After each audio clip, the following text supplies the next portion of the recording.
This hearing of the Task Force on Declassification of Federal Secrets will come to an order. Welcome, everyone. Without objection, the chair may declare a recess at any time. Additionally, without any objection, the following members are waived onto the task force for the purpose of questioning witnesses at today's hearing: Representative Biggs of Arizona, Representative Begich of Alaska, Representative Ogles of Tennessee, Representative Titus of Nevada, and Representative Moskowitz of Florida. There are no objections. I recognize myself for the purpose of making an opening statement. Good morning and welcome to the hearing regarding UAP disclosures. For too long, the issue of unidentified anomalous phenomena, commonly known as UAPs, has been shrouded in secrecy, stigma, and in some cases, outright dismissal. Today, I want to state clearly that this is not science fiction or creating speculation. This is about national security, government accountability, and the American people's right to the truth. I've spoken now to a number of whistleblowers from the military, to include the infamous Eglin Air Force Base incident that occurred when myself and former Representative Matt Gaetz, as well as Representative Burchett, followed up on a lead from multiple active-duty Air Force pilot whistleblowers that alleged that the United States Air Force was covering up UAP activity at Eglin Air Force Base. We have heard from a number of whistleblowers, specifically military pilots, that the reason for not coming forward publicly is out of fear that speaking out would cost them their flight status and potentially their careers. This is unacceptable. We cannot protect our airspaces if our best trained observers are silenced. We cannot advance science if we refuse to ask questions. And we cannot maintain trust in government if we keep the American people in the dark. Now, Congress has tried to fix this problem. Congress tried to create formal channels through the All-Domain Anomaly Resolution Office, also known as AARO, and the Intelligence Community Inspector General for service members and officials to make disclosures. But the reality, the reports come in are often to brush aside, slow-walked, or met with skepticism rather than serious investigation. Recently, the former AARO director, known as Sean Kilpatrick, attacked our witnesses and members on this committee. It should be noted that he's a documented liar and brings into question what his purpose at AARO really was if it was not to follow up on investigations and disclose his findings to members of Congress.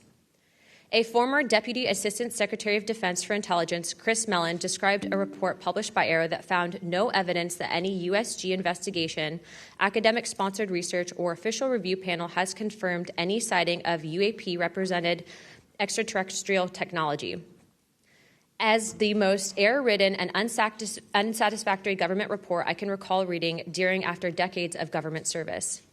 Mellon further noted that this was a first error report submitted to Congress without the Director of National Intelligence's sign-off and seemingly excluded input from any scholars or experts who have studied or written extensively about this topic, as would normally be in any other case in this field. Mellon determined that this report failed to fulfill the congressional mandate under which it was required, omitted entire agencies with known investigations or activities related to UAPs, and omitted any discussion of efforts to hide classified or unclassified information about UAP. Such efforts were unaddressed by the report, despite the existence of agency records and investigations concurring with them, including those at U.S. Customs and Border Protection. If we set up offices and oversight bodies only to let them become graveyards for testimony, or worse yet, ruses for pretending to investigate when in actuality there was no follow-up, then we are not doing our jobs. In recent months, Congress has also been presented with evidence that points to technologies that, to our knowledge, are beyond our current capabilities. It is our duty as elected representatives to follow the facts wherever they lead and to ensure that those facts are not buried under classification stamps or bureaucratic excuses. Let me be clear, whether UAPs represent adversarial technology, natural phenomena, or something beyond current human understanding, Congress has a responsibility to investigate. If these objects are foreign in origin, then they pose a direct threat to our national security. And if they represent something unknown, they demand rigorous scientific inquiry, not ridicule, not secrecy, and not silence. The stakes are very high. Adversarial nations are not waiting for us to catch up. They are studying these phenomena as well aggressively, as multiple nations have also announced their own parliamentary investigations into this very topic.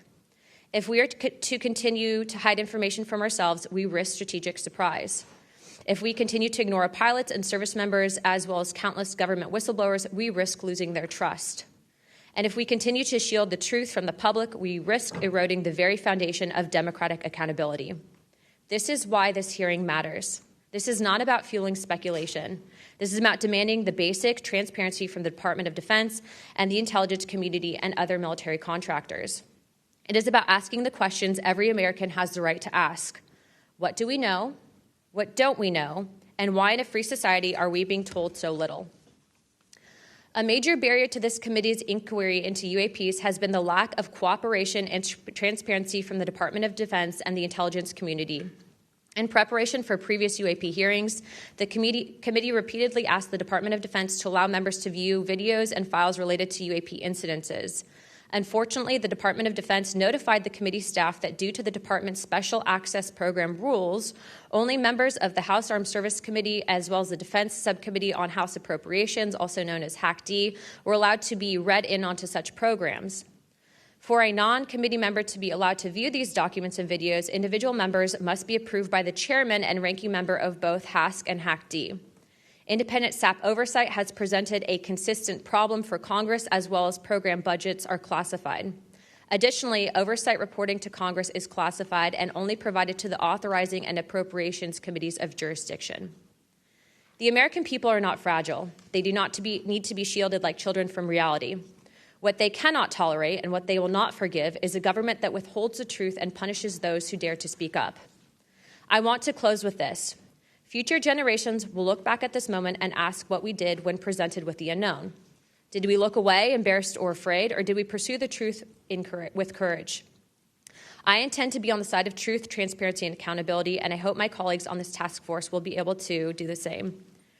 To quote a few elected officials, Senator Schumer has stated, multiple credible sources allege a constitutional crisis over UFOs. Senator Rounds has stated that these are brilliant individuals and they are not making this stuff up. And our current Secretary of State, Marco Rubio, has stated very high clearances and high positions within our government in regards to these whistleblowers. Senator McConnell also described these whistleblowers as sane and credible. And the witnesses today are not alone. In fact, they're far from it. In fact, 34 senior military, government, and intelligence officials have broken their silence. This includes now Secretary of State Marco Rubio, Senator Rounds, Senator Gillibrand, General Jim Clapper, the former director of the government's UAP task force, the former head of aviation security for the White House National Security Council, the former Secretary of Defense, and many more. Again, to quote Secretary of State Rubio in an upcoming documentary known as The Age of Disclosure, even presidents have been operating on a need-to-know basis that begins to spin out of control. And to quote Senator Gillibrand, who also went public in this documentary, it's not acceptable to have secret parts of this government that no one ever sees. It's time for the fundamental truths of UAP to be revealed to our nation's leaders and the public. It's time for the U.S. government to exercise transparency. And with that, I yield to Ranking Member Crockett for the opening statement. Thank you so much, Madam Chair. At a time of increasing distrust in government, it is important for Congress to take action to restore the government's credibility. Bringing transparency to an issue of great public interest is a step toward doing just that. So I thank Chairwoman Luna for calling this bipartisan hearing to discuss Unidentified Anomalous Phenomena, or UAP, which is today's term for what was commonly known as UFOs, unidentified flying objects. And while some people think of flying saucers when they hear these terms, it is vital that we focus on the real-world impact of UAPs on critical infrastructure, civilian safety, and national security. There is good reason to believe that most UAPs have origins far closer to home. Currently, NASA has not found any evidence that any UAPs have an extraterrestrial origin. Our adversaries are working to develop new capabilities to gain military advantages, and those efforts are likely explanation for the mysteries that we have observed. Nevertheless, the federal government has a responsibility to the American people to investigate and provide transparent disclosures about every incident. The federal government is equally obligated to protect those who report what they've seen, especially to commanding officers and supervisors. And Congress should do everything in its power to protect whistleblowers and conduct oversight of agencies that are failing to provide that protection. Democracy depends on transparency, and transparency often relies on the courage of individuals willing to risk their careers, reputations, and in some cases, their personal safety to tell the truth. So I look forward to hearing from the witnesses today. We should welcome their accounts and acknowledge the bravery they have shown to come before us. We must ensure that all whistleblowers feel that they can come to Congress to tell their stories without fear of retaliation or professional consequences. We need transparency not just to make better policy, but also to ensure that information flows between all those who need it. There are too many tragic examples in our history where information lapses and a lack of cross-agency coordination led to disaster. Just this year, failure to communicate between FAA and the Department of Defense led to tragedy over the Potomac. The Biden-Harris administration sought to eliminate some of these lapses when it established the All-Domain Anomaly Resolution Office at the Department of Defense.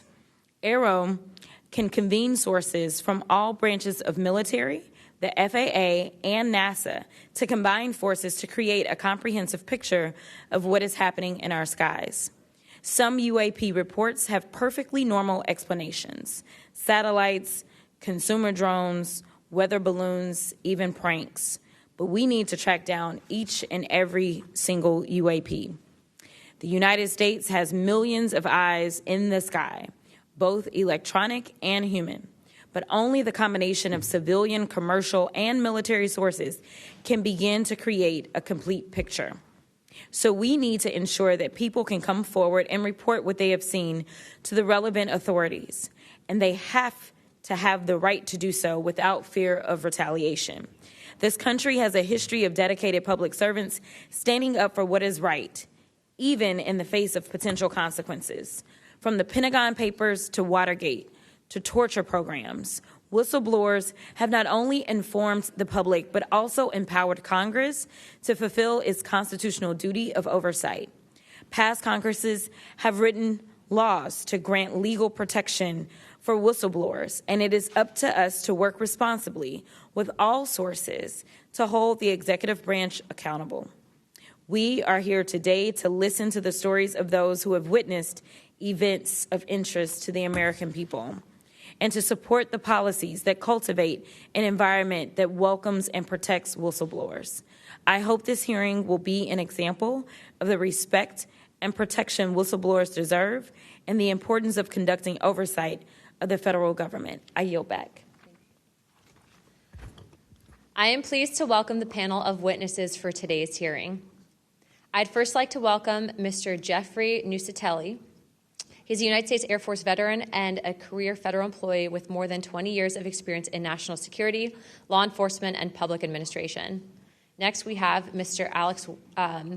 Alexandro Wiggins. Mr. Wiggins is currently serving as a Senior Chief Operations Specialist in the United States Navy. Mr. Wiggins is testifying in his personal capacity today and not on behalf of the United States Navy.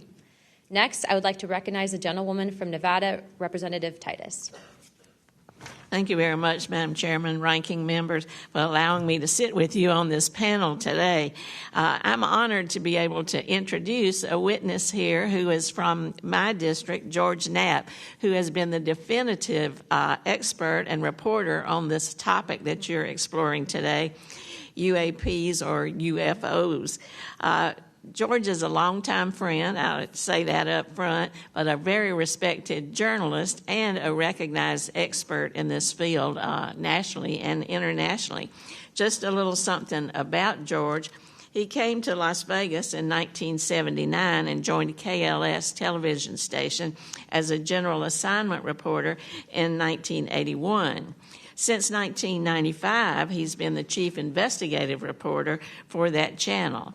He also hosts a national radio show you can listen to on Coast to Coast AM, which covers many of the paranormal topics that y'all are discussing.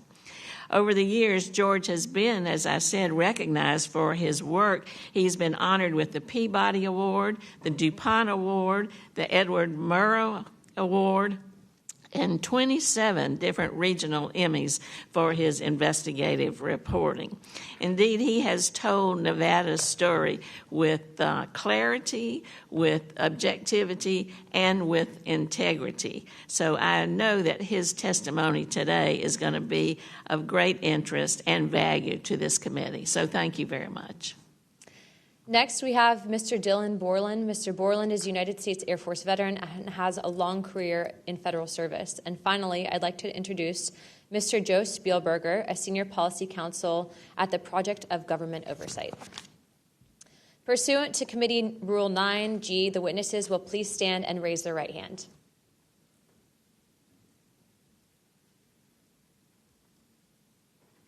Do you solemnly swear or affirm that the testimony that you're about to give is the truth, the whole truth, and the nothing but the truth, so help you God? Let the record show that the witnesses answered an affirmative. Thank you. You may take your seat. We appreciate you being here today, and I look forward to hearing your testimony. Let me remind the witnesses that we have read your written statements, and it will appear in full in the hearing record. Please limit your oral statements to 5 minutes, but I understand you have a lot to get through, so if it goes a little over, don't worry about it. As a reminder, please press the button on the microphone in front of you so that it is on and the members can hear you. When you begin to speak, the light in front of you will turn green. After 4 minutes, the light will turn yellow, and when the red light comes on, your 5 minutes have expired, and we will ask you to please wrap it up. I now recognize Mr. Nucatelli for his opening statement. Good morning. Thank you, Chairwoman Luna, Ranking Member Crockett, and members of the task force for giving us the opportunity to testify today. My name is Jeffrey Nuccetelli. I'm a former military police officer with 16 years of active duty service in the U.S. Air Force. I'm here today because the American people have both the right and the responsibility to know the truth about unidentified aerial phenomenon. That truth remains hidden, classified and silenced by fear, retaliation, stigma, and confusion. Today, we are here to help break that silence. Between 2003 and 2005, 5 UAP incidents occurred at Vandenberg Air Force Base, home to the National Missile Defense Project, a top national security priority. At the time, we were conducting launches deemed by the National Reconnaissance Office as the most important in 25 years. These were historic launches.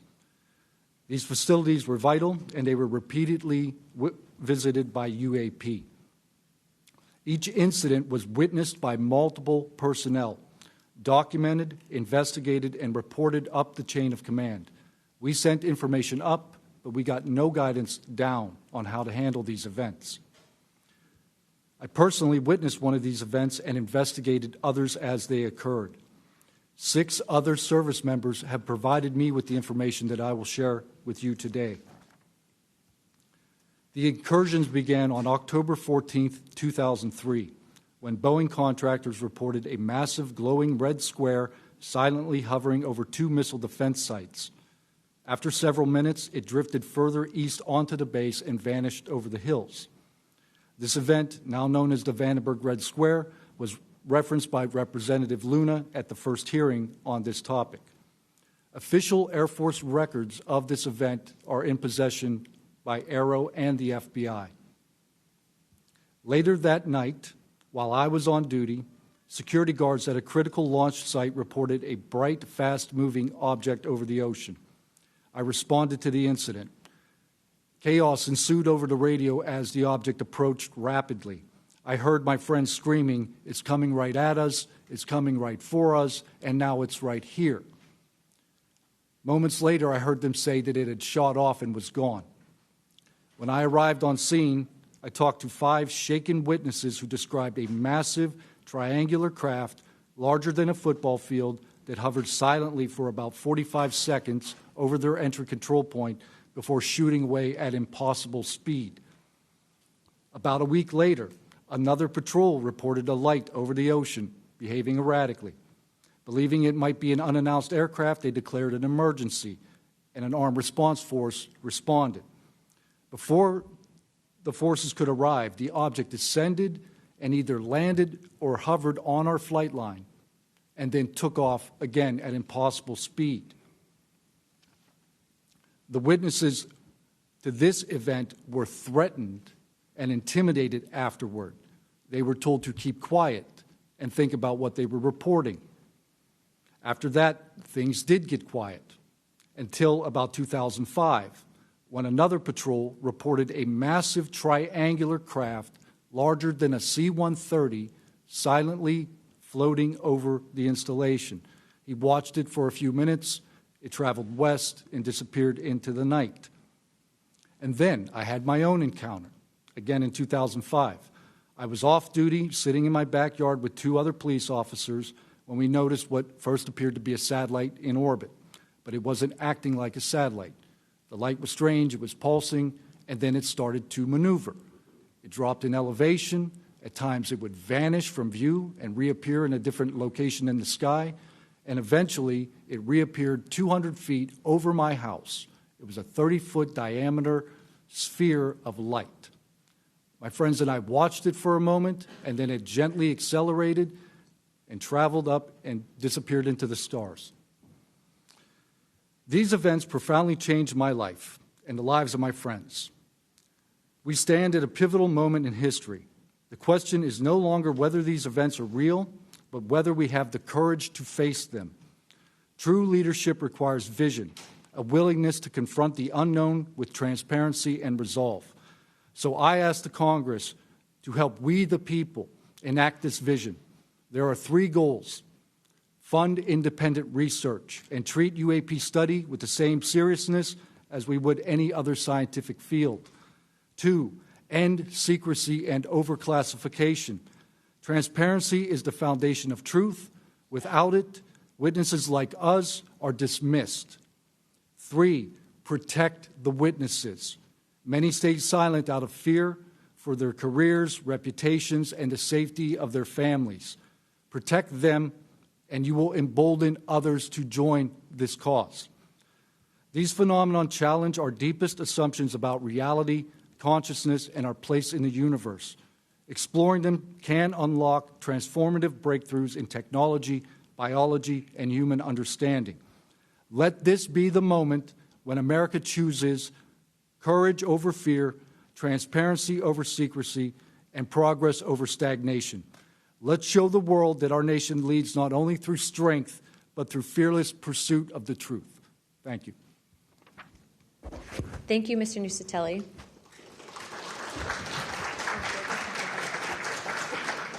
He's not on here. I now recognize Chief Wiggins for his opening statement.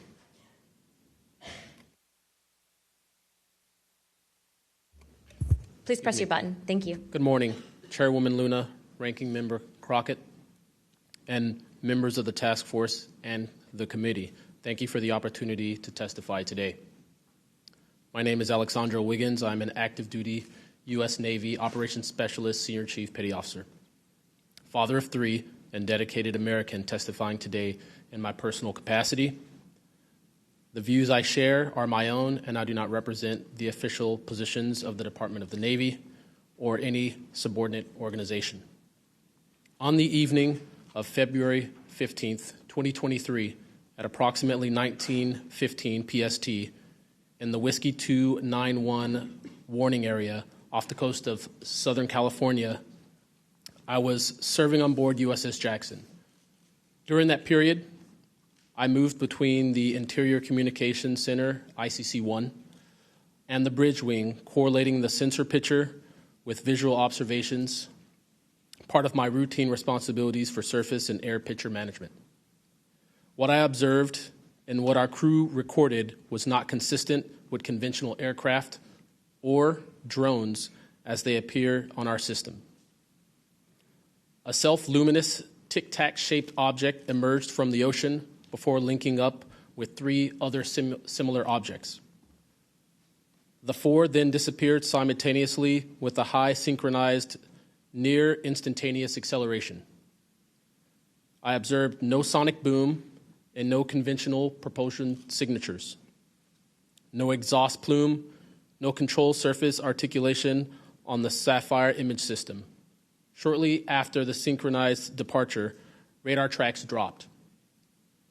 These observations were multi-sensor and recorded inside of ICC-1 with time location overlay visible in our source frames that have been made public by journalists.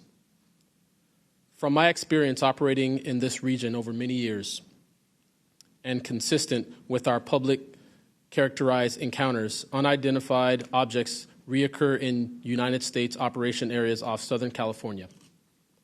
That fact alone does not tell us what they are, but it does argue the systematic stigma-free reporting and for the preservation of sensor data so analysts can evaluate safe and intelligence implications with rigor. I want to underscore 3 points for the task force and the committee. Aviation and maritime safety. When crews and watchstanders observe objects that maneuver or accelerate in ways that does not match known profiles and do so near our ships and aircraft, that is, first and foremost, a safety issue.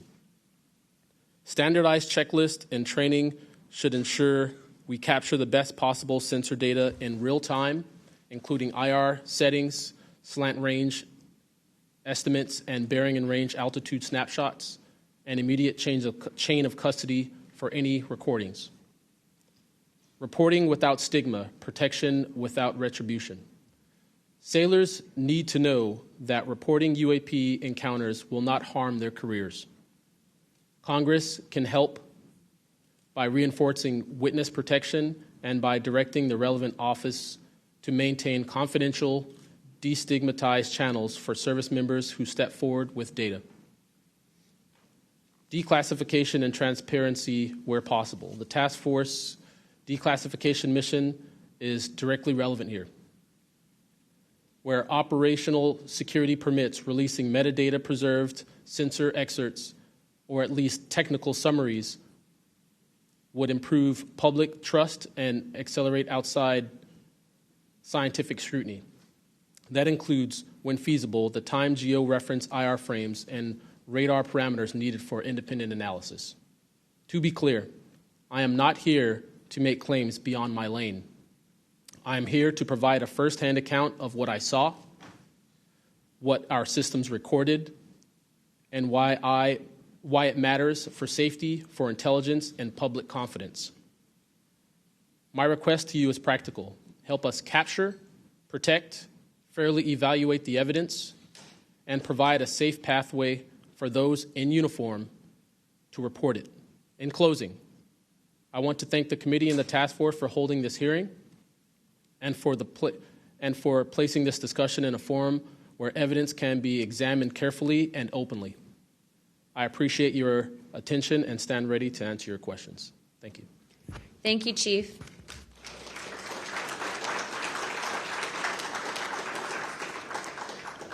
I now recognize Mr. Knapp for his opening statement.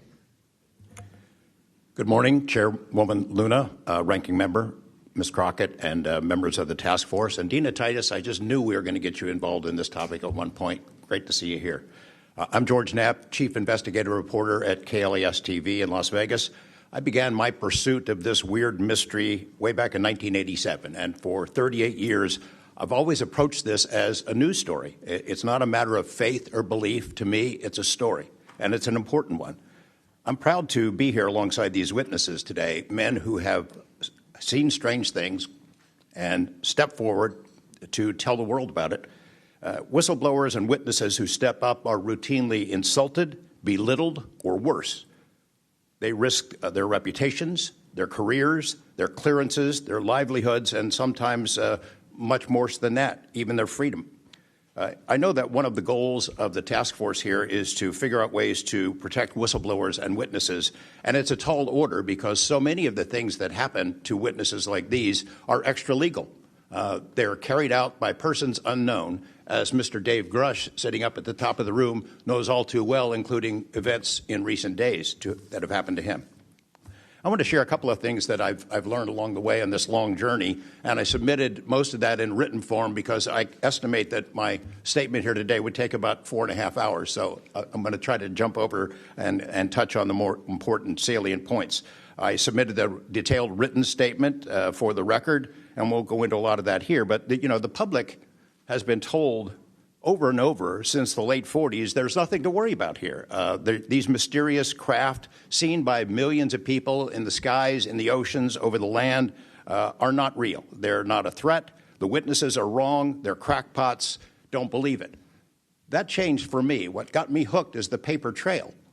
Documents that were squeezed out of the U.S. government after the FOIA, Freedom of Information Act, became the law of the land. And those documents paint a much different picture than what the public, the press, and Congress have been told over many years. The documents from military and intelligence personnel behind closed doors admit that, quote, these things are real. They're not fictitious. They can fly in formation. They're evasive, and they outperform any aircraft known to exist, including ours.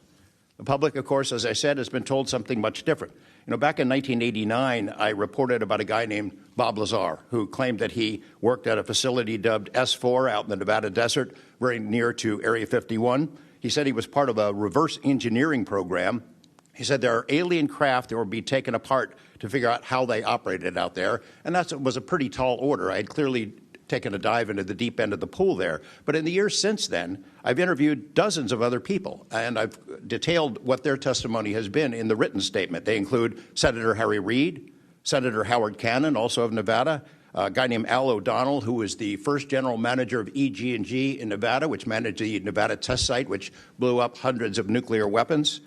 There's a guy named Dr. James Lakatsky, who was a career scientist with the Defense Intelligence Agency, who was the guy who initiated a program called OSAP, Advanced Aerospace Weapons Systems Application Program, which is, as far as we know, the largest acknowledged UFO program ever funded by the U.S. government, which put together an amazing pile of information that members of this committee and the world, most of which they have never seen. The DIA still hasn't released 95% of what was prepared by that program at a cost of millions and millions of dollars. The one name I do want to bring up in this session, though, is Robert Bigelow. So looking into the idea of crash retrievals and reverse engineering, while OSAP, that program, was active, the DIA's contractor, Robert Bigelow of Las Vegas, made a bold attempt to acquire physical proof of UFO crashes. It's been widely reported and suspected that Lockheed Martin is one of the contractors, the defense contractors, that has held this stuff, stored it away in secrecy, and tried to figure out how it works. I have confirmed on the record that Robert Bigelow and a trusted colleague from OSAP met with and negotiated with senior executives at Lockheed Martin and hammered out a deal wherein Bigelow's company, Bass, would receive a quantity of unusual material that had been stashed away and protected at a facility in California. That material was not made here. I want to move on now to the Russia files, because that was going to be sort of the central impetus of what I was going to talk to you about today. Back in the early 90s, I got into Russia, met with a number of their defense officials, Ministry of Defense and others, who confirmed for me that Russia had been doing the same thing that the United States had been doing, that is, secretly studying UFOs while publicly saying something completely different. The documents and interviews that I obtained and have now shared with this task force show that the USSR launched what is almost certainly the largest UFO UAP investigation in the world.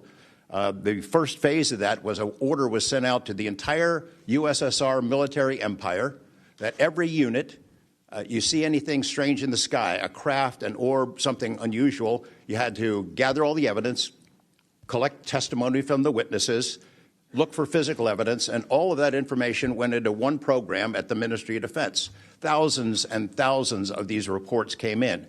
A lot of them were first routed to the KGB, but then back to another program that came after this collection effort called Thread 3. And Thread 3 was an analysis program.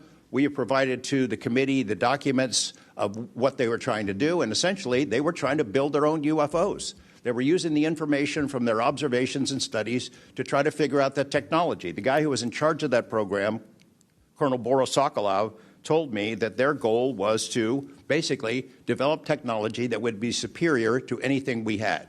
based on what they learned from UFOs. Mr. Knapp, just in the name of time, Sure. to my understanding, did you have anything you wanted to submit for Congress to see in this committee? I have submitted those documents. Would you like to play any videos? Do you have a video that you would like to play? I don't think it's for me to play. No, that was for Alexander. Yeah, Alexander's video. Okay. You could play it. He could narrate it. Okay. We can, in the name of showing that video to everyone on the task force, we'd like to play that video at this time. Sure.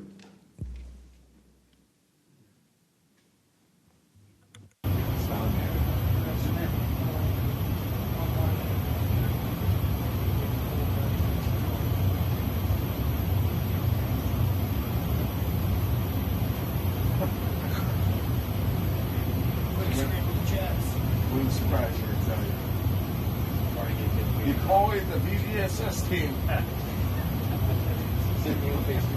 like 22,008.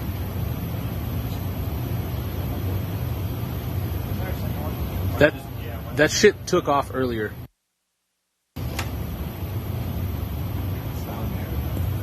If we can get rid of the audio real quick. Mr. Wiggins and Mr. Knapp, we'll get back to what that video was in a moment, but we just want to make sure that it was entered into the record, as well as all the documents. Those will be able to be publicly found for everyone in the country to view. If we could, Mr. Knapp, we'll continue on the line of questioning, but I'm going to move on to Mr. Borland's opening statement. Good morning, members of the task force and the committee. I would like to express my gratitude for being invited to testify to the current task force created under the People's Chamber and the American public. As an American citizen, veteran, and intelligence community professional, it is an honor and a privilege to serve under oath before you on behalf of our country. I speak for myself and no former agency or company I have been previously affiliated with. My name is Dylan Borland, a former 1N1 geospatial intelligence specialist for the United States Air Force in an active duty enlisted capacity from 2010 to 2013. I've also been employed with BAE Systems and Intrepid Solutions as a senior analyst, expert in analyzing video, radar, and advanced electro-optical imagery for official identification of aerial order of battle as well as naval and ground order of battle. I'm a federal whistleblower, having testified to both the ICIG and ARROW with direct firsthand knowledge of and experience with craft and technologies that are not ours and are reportedly operating without congressional oversight. Because of my direct knowledge of the reality of certain legacy UAP programs, my professional career was deliberately obstructed, and I have endured sustained reprisals from government agencies for over a decade. From 2011 to 2013, I was stationed at Langley Air Force Base, Virginia, conducting 24-hour operations via manned and unmanned aerial vehicles for Special Operations Forces in the global war on terror. During the summer of 2012, my team was on standby for weather, and I returned to my barracks on base, and at approximately 01:30, I saw an approximately 100-foot equilateral triangle take off from near the NASA hangar on the base. The craft interfered with my telephone, did not have any sound, and the material it was made of appeared fluid or dynamic. I was under this triangular craft for a few minutes, and then it rapidly ascended to commercial jet level in seconds, displaying zero kinetic disturbance, sound, or wind displacement. Some years after that experience, I was further exposed to classified information from the UAP legacy crash retrieval program through a sensitive position I held within a special access program. During this time, intelligence officers approached me in fear for their own careers, citing misconduct within these programs and similar retaliation that I was already enduring at this time. These issues include medical malpractice committed by Veterans Affairs staff, denial of work I performed while enlisted in the United States Air Force, forged and manipulated employment documents, workplace harassment, including colleagues being directed to not speak with me, manipulation of my security clearance by certain agencies, blocking, delaying, and ultimately removing my ability to be employed within the IC. The retaliation I face and the retaliation against individuals I know who worked in these programs is what convinced me in March 2023 to become a whistleblower. I came forward out of concern for people's lives and to ensure I did everything I could to let our elected representatives know the truth about what is really happening in the executive branch. At the end of March 2023, I agreed to meet with ARROW following the suggestion of other federal officials believing it was what our nation required of me. I had reservations with ARROW due to assessments they were reporting publicly at the time as a misrepresentation of the truth. Because of these concerns, I did not share sources and methods information in order to protect current and former federal personnel who had firsthand exposure to technologies of unknown origin. I did not want anyone to face further retaliation beyond what they had already endured. And unfortunately, a staff member ended up getting in some trouble because of that. After David Grush testified under oath in the summer of 2023 and provided historic disclosure, I was then asked to go to the ICIG and did so in August 2023. It was very clear early on during my intake interview, which was video recorded under oath, that the objective was to solely assess how much I know and not move forward with an investigation with new information I provided them. The aftermath of that IG complaint still troubles me to this day. Since my ICIG complaint, I've been prevented from resuming prior employment and can confirm I'm still blacklisted from certain agencies within the intelligence community. In addition, multiple agencies attempted phishing attacks to assess what I had divulged to the Inspector General, including being asked to disclose details of my ICIG complaint during a CI polygraph for a position unrelated to UFO UAP matters as recently as November 2024. As I sit before you today, I and many other whistleblowers have no job prospects, no foreseeable professional future, and a nation every single one of us came forward to defend. Numerous individuals have come forward in various ways to reveal the truth of the UAP reality as patriots and defenders of our nation. Yet many feel discarded, isolated, hopeless, separated from the country they serve. Efforts to rectify this situation for all whistleblowers have been difficult and troubling. And to my fellow whistleblowers and officials who know this information, I offer you my apology, something that I have never gotten, and I'm giving it to you. I swore an oath to the Constitution of the United States, an oath that demands truth and transparency for our democratic republic to function. Each day, these truths remain hidden from our citizens. Humanity drifts further from the principles our nation was founded to uphold. Each day, victims of crimes committed by agencies and companies maintaining this secrecy are denied justice as another day our Constitution is shredded. In 2023, Patriots provided this committee and the executive branch with undeniable proof of the UAP reality, and I commend your continued commitment. The future of humanity is one which we either travel to the stars or regress to the Stone Age with this technology. My career has been to deliver critical information to decision makers. Your role as elected by your representatives is to act on it. The time to act is now. Thank you.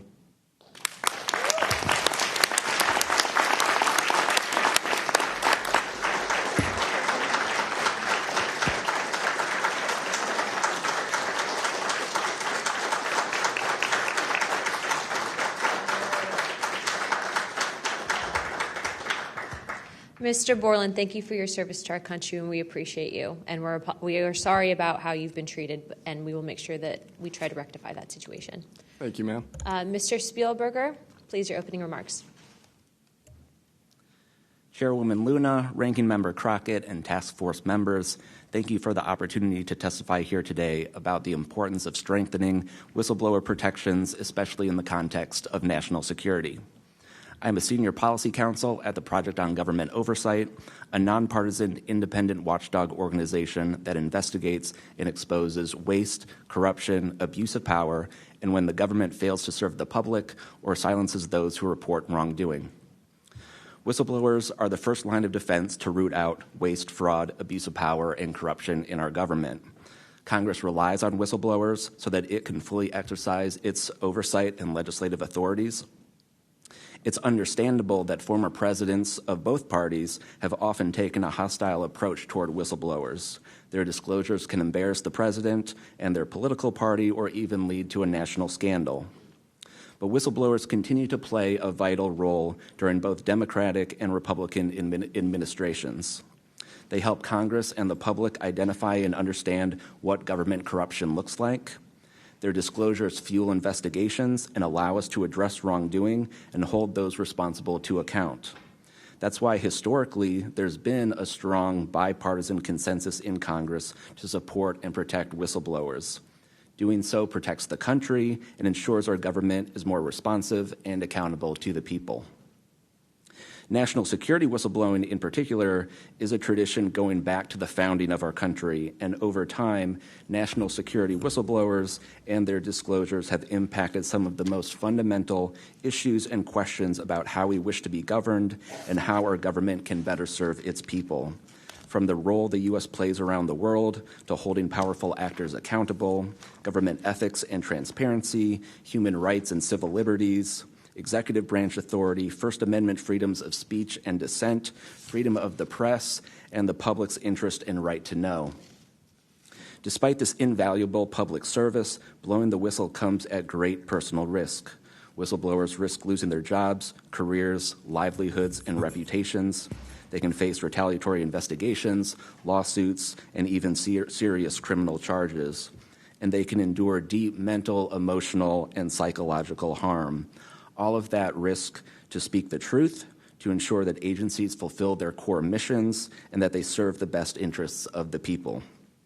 Those who retaliate against whistleblowers don't just violate their legal rights, they inflict real harm on our government and betray the public's trust. Targeting whistleblowers instead of the corruption they expose wastes agency resources and further allows that corruption to continue unaddressed. It can instill a chilling effect across an agency, fostering a climate of fear and distrust, quieting dissent and free speech, and deterring potential whistleblowers from coming forward in the future. Whistleblowers are often some of the most dedicated and principled public servants we have because of their willingness to put themselves on the line to do what's right. And Congress has historically supported them, again, on a bipartisan basis, but unfortunately, whistleblowing has increasingly become more politicized, with support for whistleblowers often hinging on which party is in power and which party is politically inconvenienced by the misconduct being exposed. But to be clear, targeting whistleblowers individually risks undermining whistleblowing, period. POGO advises members of Congress on both sides of the aisle to focus on the evidence, not the individual.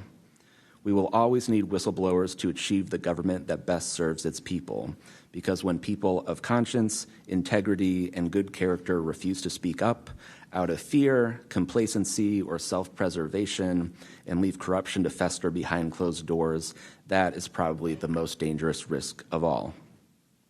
If we are serious about increasing government transparency and restoring the public's trust, we need public servants committed to the truth. Whistleblowers need safe and effective channels to make lawful disclosures. They need stronger protections against retaliation. And when they do face retaliation, they need a fair shot to be made whole. Congress has made strides to pass whistleblower legislation, and these laws need to be updated and expanded so that whistleblowers truly receive the protections they need, retaliators are held accountable, and we can achieve the type of government the people deserve. We strongly urge Congress to continue its historic tradition of championing the rights and protections of all whistleblowers. Thank you again for the opportunity to testify here this morning. POGO is committed to working with you and the Oversight Committee to address these critical issues. I look forward to any questions. Thank you, sir, very much. Additionally, without objection, the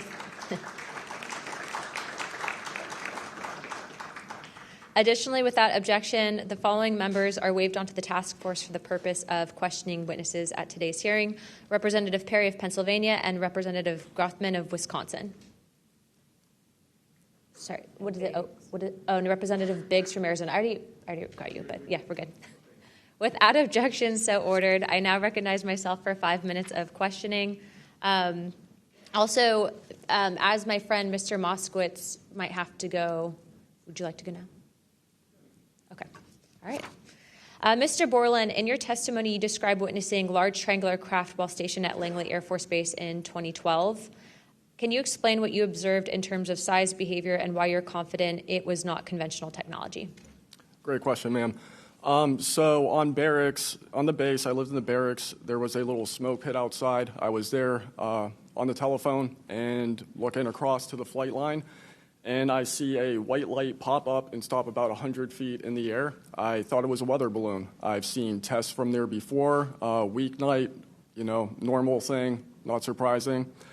I actually finished my cigarette, and I began walking up towards the flight line. There is a track, and because I was on 3 months of night work, I would walk the track at night when we were weather down. And as I began walking towards the light, towards the flight line and the track, the light then flies across the base, across the flight line, and as it flies to me, a triangle manifests around the light. I can't tell you if it's active camouflage. I can't tell you if it appeared around the light, but I can tell you that it was a white light, and then it was a triangle. It stopped about 100 feet in front of me and approximately 100 feet above me. My telephone got extremely hot, completely froze, dead. I remember how thick it was. It was between 1 to 2 stories thick, equilateral triangle. I could never see the top of it, and the edges were 90 degrees. There were 4 lights in total, 1 light on each corner, and a larger light in the center, 2 to 3 times the size of the corner lights. But what was really odd was the outside.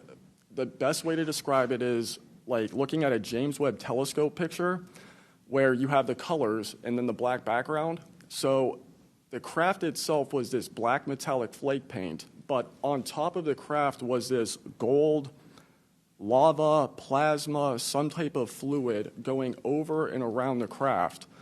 I'm under this for about 2 to 3 minutes, and then the center light flashes 2 to 3 times, no sound, immediately shoots up to commercial jet level minimum, in my opinion, and I immediately feel static electricity all over my body, and then I smell the smell of after a thunderstorm or lightning storm, that really strong summer thunderstorm smell. Gets up to flight level. I'm trying to get my phone reset, and I can only see the center light at this point. If I didn't actually see it take off, I would have thought it was a star. And then it hovers up there, and it begins to slowly move due east out over the Atlantic Ocean. I finally got my phone reset. The entire thing was about, from the time I saw the light pop up near the hangar until it took off out over the ocean, was about 15 minutes.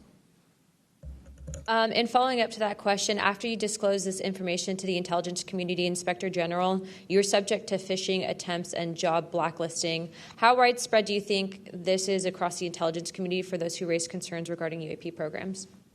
It's a difficult question to answer. I think prior to David Grush and people beginning this process of bringing people into awareness of the reality of these programs and certain things people have witnessed, probably extremely widespread. I think today there's still an issue, but because people are able to come before you and people are speaking out, I think it has been somewhat less. I would hope, though, that people would, because if this goes back into closed doors, this is going to get really ugly. What type of behavior have you witnessed from former Aero Director Sean Kilpatrick as well as his staff in relate to this information you provided to them? Did they ever try to classify this information as non-human technology? Good question. The problem with this is that I know what I experienced firsthand, and I know other things. I think the staff at Aero that I met with in March of 2023, I think they were good people doing the job they were told to do. I did not meet with Kirkpatrick. He was either not present or did not want to meet me that day. However, they did classify information about the reality of this subject, and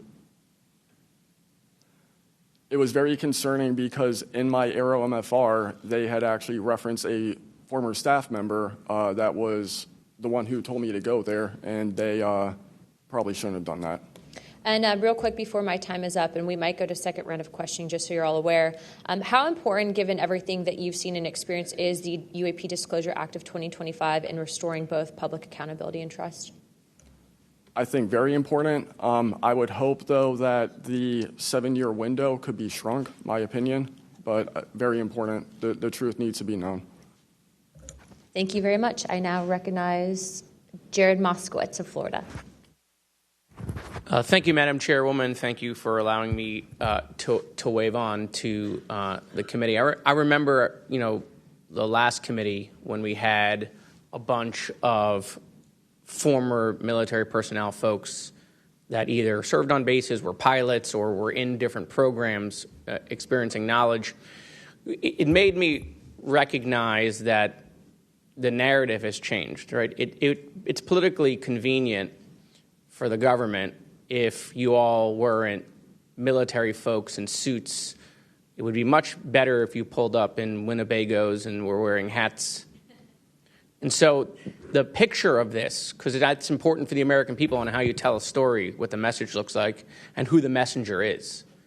So this is now the second or third committee where we have former military folks with impeccable records, with information and knowledge. And it's definitely clear on a bipartisan basis that we have to protect our whistleblowers. There's no doubt. And in a day in which it's really hard to tell what's true or not from a political standpoint. And so I don't really know what is true. I don't know on this subject. But I do know when we're being lied to. And we are definitely being lied to. There's just no doubt about that. Mr. Wiggins, I want to talk to you. I find your background and testimony compelling. When you first saw what you were looking at, what were your first thoughts? My first thoughts were, I think, everything that I was told and taught as a kid and as growing adult no longer, was applicable. If I'm able to see something that I thought defies gravity in such a way, then what else could be possible?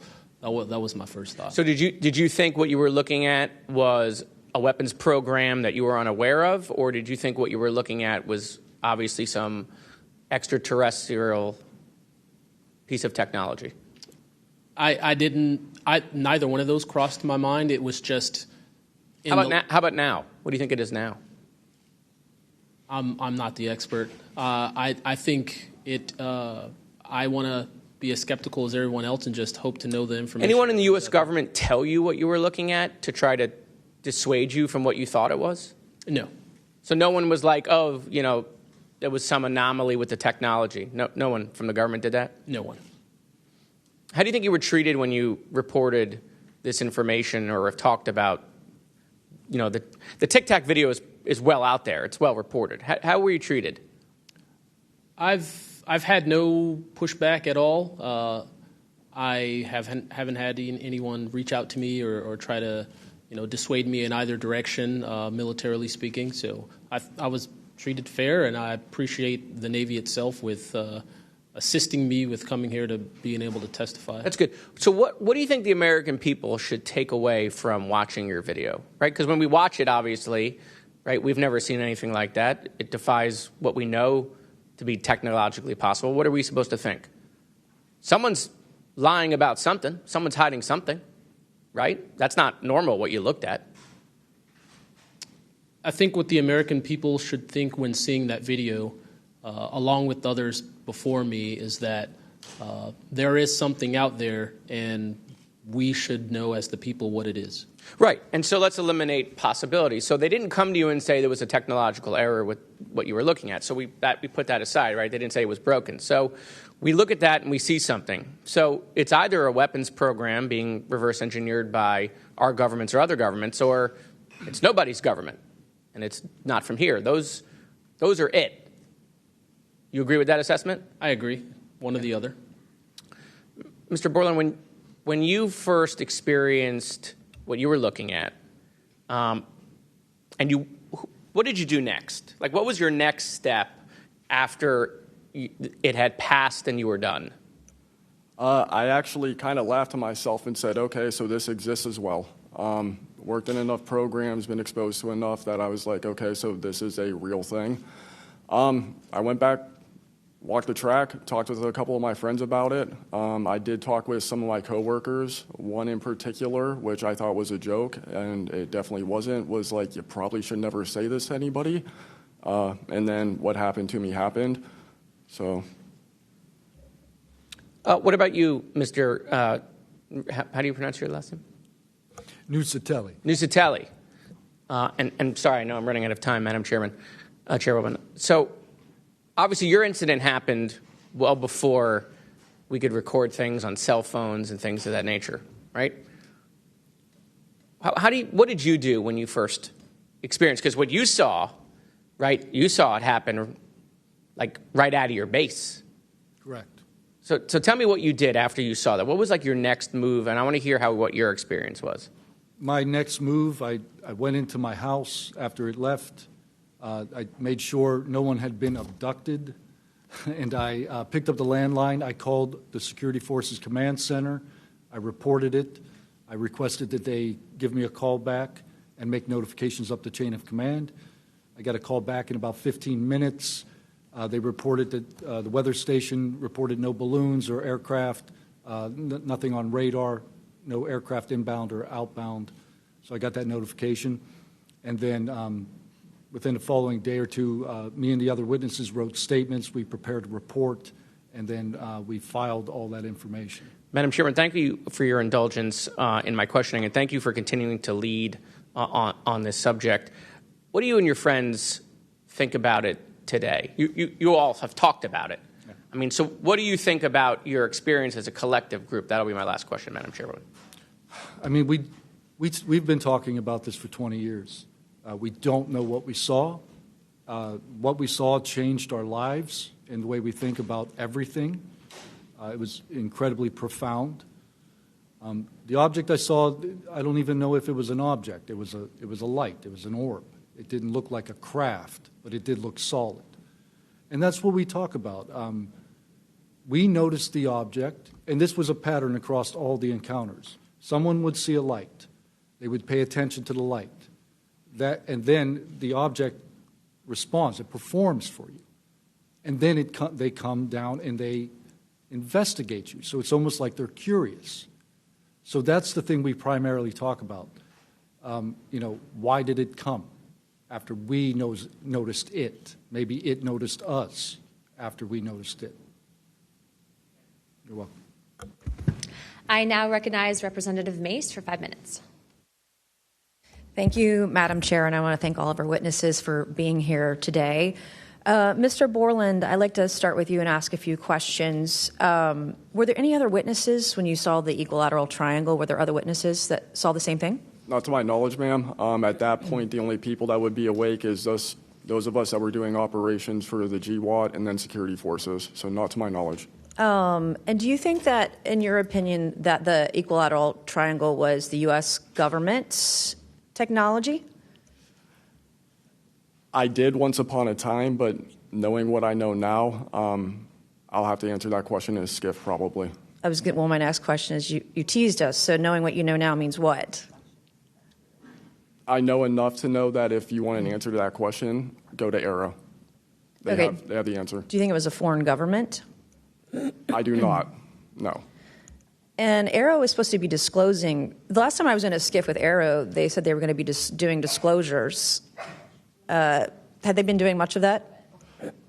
I don't have an answer to you. I don't know. I know what ARROW reports publicly, and I know what I've been through. Yeah. And some of this stuff can be, I think, debunked, right? There are weather balloons that look kind of a little funky, or drones or whatever, depending on the angle, direction, speed, etc. Are you scared for your safety? That's a complicated question. So being here today, if I say the wrong word, technically I can be charged with espionage. Espionage is a death penalty. Whistleblowers have faced it. John Kiriakou, for example. I am not scared for my physical safety in the sense of an agency or company coming to kill me, but I have no job. My career has been tarnished. I'm unemployed, living off of unemployment for the next 3-4 weeks until that's gone. So it's a complicated question. Have there been stories leaked about your life to try to discredit you in the public eye? As of now, I don't know. We know they did that to Mr. Grush. I am aware. Yes, ma'am. They leaked his private medical information, horrific things. It is. Okay, you said in your testimony earlier with the chairwoman, you know other things. I guess that has to be mentioned in a skiff. It would. The other things. It would, pending I'm even legally allowed to speak on, and the people in the room are even legally allowed to hear it. And is that, would we need to know the compartmentalized word, like what the code word is, or the name of the program, the special access program, in order to even hear it? You have to know the word, right? I would suggest, the name of it, right? I would suggest that to be asked to DNI Gabbard and work with her for that, because I can't give you the answer on what is the requirement. But this is what the U.S. government does, right? They compartmentalize the information. Only certain people know the name of the program, and if you don't know it, you can't get the information. If you don't have the name, you don't know what to ask for. Even when we're reviewing the budget, we go into a SCIF, we look at DoD budget and the budget of like black box programs, and we don't know what we're looking at because we don't know what these programs are. Is it a way for the government to hide from Congress what's really going on and where the money's going? In my opinion, absolutely yes. You mentioned, too, in your testimony earlier that, quote, you went to speak with the government and they said somebody's name, a colleague's name, and you said they shouldn't have mentioned that staff person's name. What does that mean? A Senate staffer who is the one who helped me get to Aero recommended me I go there, gave me the email and the phone number because I could not find that information at all at the time. In fact, I believe you guys have talked about how Aero didn't even have a website for quite a period of time. We were told they were going to do disclosures, both what they've debunked, because some of it can be debunked, and then what they haven't been able to debunk. And to my knowledge, it hasn't been a thing. I only have 1 minute left. So, Mr. Knapp, we were definitely going to watch every documentary. You guys have you and Jeremy have done a terrific job. I usually have more questions than I have answers. I think we all do, and you guys are doing a terrific job to bring information to the public. Do you think that any of this is a psyop by the U.S. government? Entirely possible. I mean, our government and other governments have admitted that they've tried to use UFOs to cover secret projects. But I think they also do some reverse engineering of those claims. So years after people start seeing UFOs over Area 51, for example, they come up with the story, oh, yeah, that was, we planted that story. So I read in a major newspaper just a couple of weeks ago, they planted this story. An Air Force colonel went out into the desert, went to a bar at Rachel, and gave them some fake UFO photos. And that's how the whole story about Area 51 started, which is preposterous. Yeah, and I didn't even get to the crash retrieval program stuff yet, Ms. Chairwoman. There's just so much. Okay, thank you so much for your time today. I wish we had more time. Thank you, Madam Chair.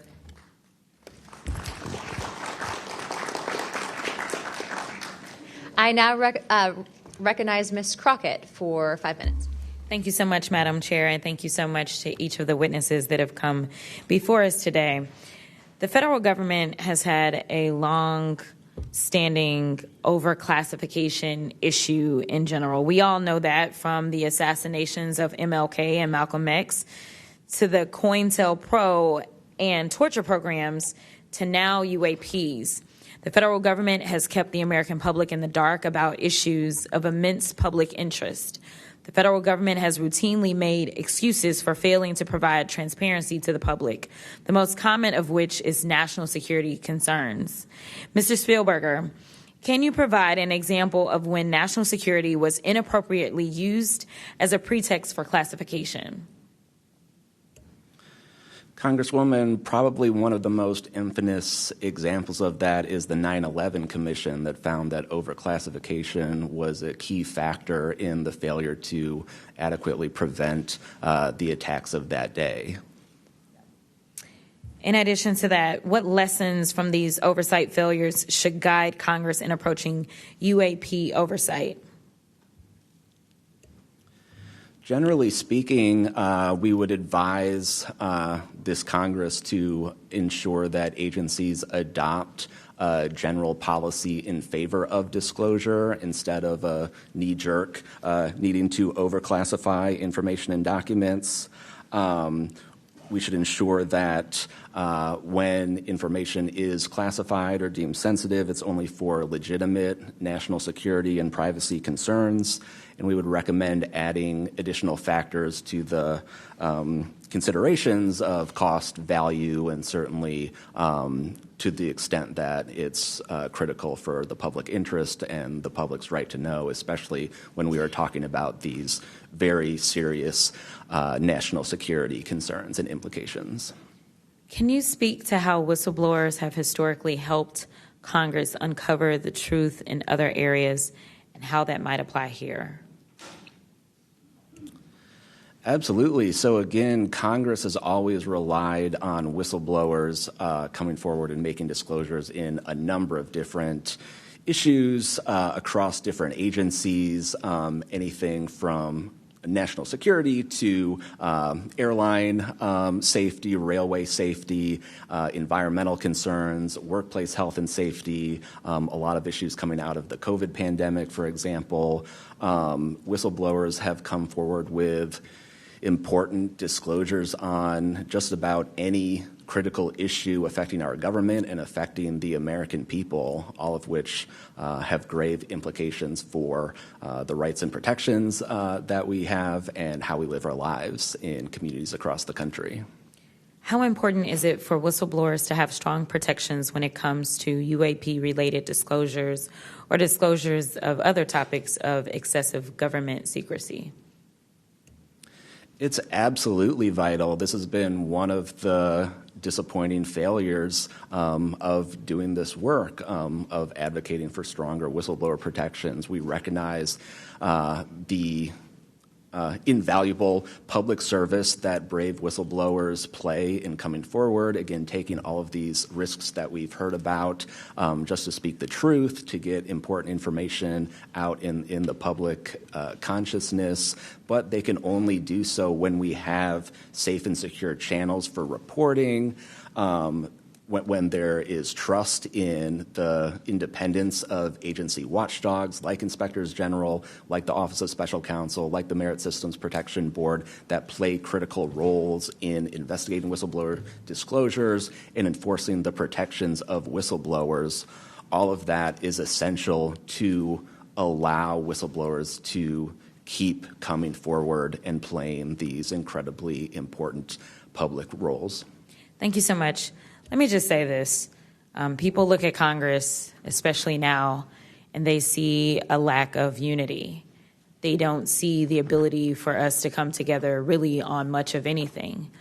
I will say that I do applaud the chairwoman and the work of this committee because for once I feel like we are focusing on governing, which should be about transparency.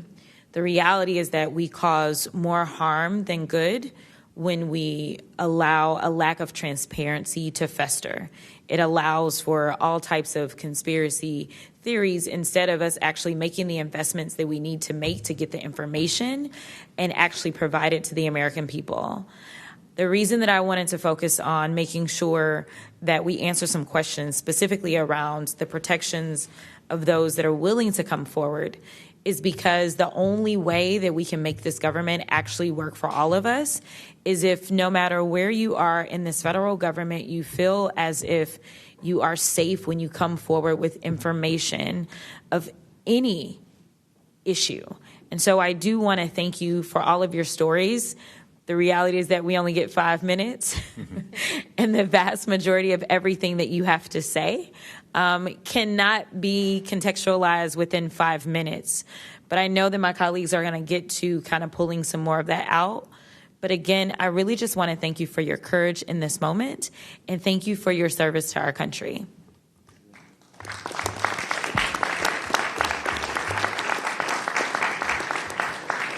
I now recognize Mr. Burchett from Tennessee for 5 minutes. Thank you, Chair Lady, and thank you, Ranking Member Crockett.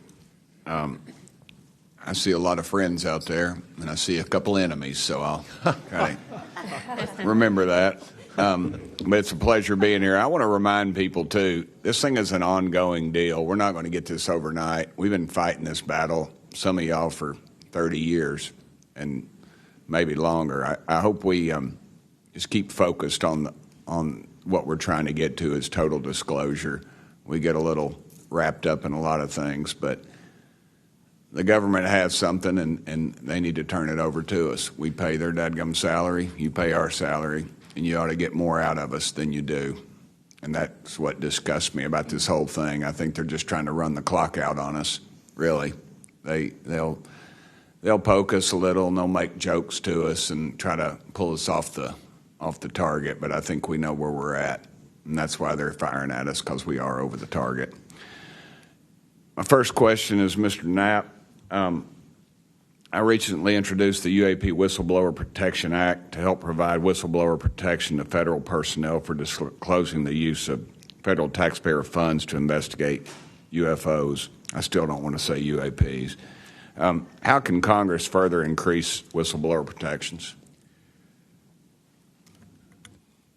I think you got to unleash the dogs and go track down the money and where it goes, because a lot of this stuff has been moved out of government. Sure. As you know, Rep. Burchett, it's been given to private contractors who've stashed it away. They've had it for so long that there's nobody left inside government, or very few, who know where it is. And they do that to keep us from FOIA, correct? Yeah, it's to keep it from FOIA. And I think that the contractors who've had this stuff for a very long time set their own standards about who is allowed to know what. And it's a very small group that ever cracks that. I think Representative Luna has been looking at the use of classifications to hide things. I'm not sure that even this committee getting security clearances that should allow you to see this stuff would allow you to follow where it really goes. I worry about the people that are looking at it and don't even know what they're looking at. I mean, it's gone through so many, since Roswell, for instance. I mean, you think there's nobody even alive that was around any of that stuff. Yeah, so. I don't think they've made much progress from the people that I've talked to. I don't think they've made much progress in learning that technology. Might have made some, but you wonder, the implication is tic-tac. Oh, yeah, that's ours. What flew over Washington, D.C. in 52, is that ours too? When are you going to break that out? You guys authorized tens of billions, hundreds of billions of dollars on weapon systems that can't do half of what we've seen UFOs do. So when do they break this out if it's really a classified project could change the world? I don't think they've made much progress, and I think they've been lying to us and to you and the rest of the world, and they're still doing it. Yes, sir, I agree with you. How did you manage to obtain the classified Russian UAP documents, and how did you get them back in the United States? Well, I met this Russian physicist who was in the United States lecturing. And I want to clarify that. I can't even take a thing of honey home on my airplane when I fly back to Tennessee. Yeah, so I did something pretty dumb. And I'm bitter about it, but go ahead. I did something kind of dumb. I met with these officials who, during that time period, glasnost, perestroika, the Russians were trying to open up to the world, and I saw it as a window of opportunity, and it was. And we were able to talk these folks into providing us information that otherwise we would never have seen. Some of that was classified. I found out that they only stamped the top pages of these documents that were classified, so I just removed them. I removed those pages, and I carried them out. And if they'd caught me, I'd be in a gulag still. Yeah. We'd be saying, what happened to George Knapp? Oh, yeah.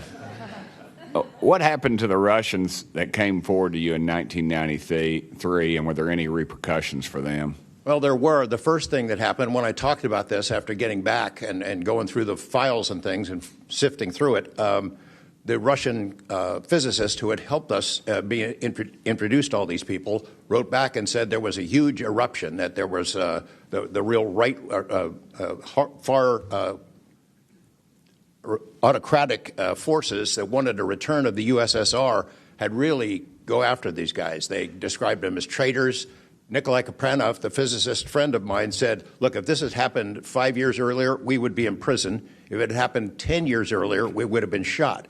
Right. Luckily, at that point, Putin was not in power, but none of those people that we talked to on that trip in 1993 would ever talk to me again. I went back in 1996, and it was like I had the plague. I spoke to different people, but they were scared.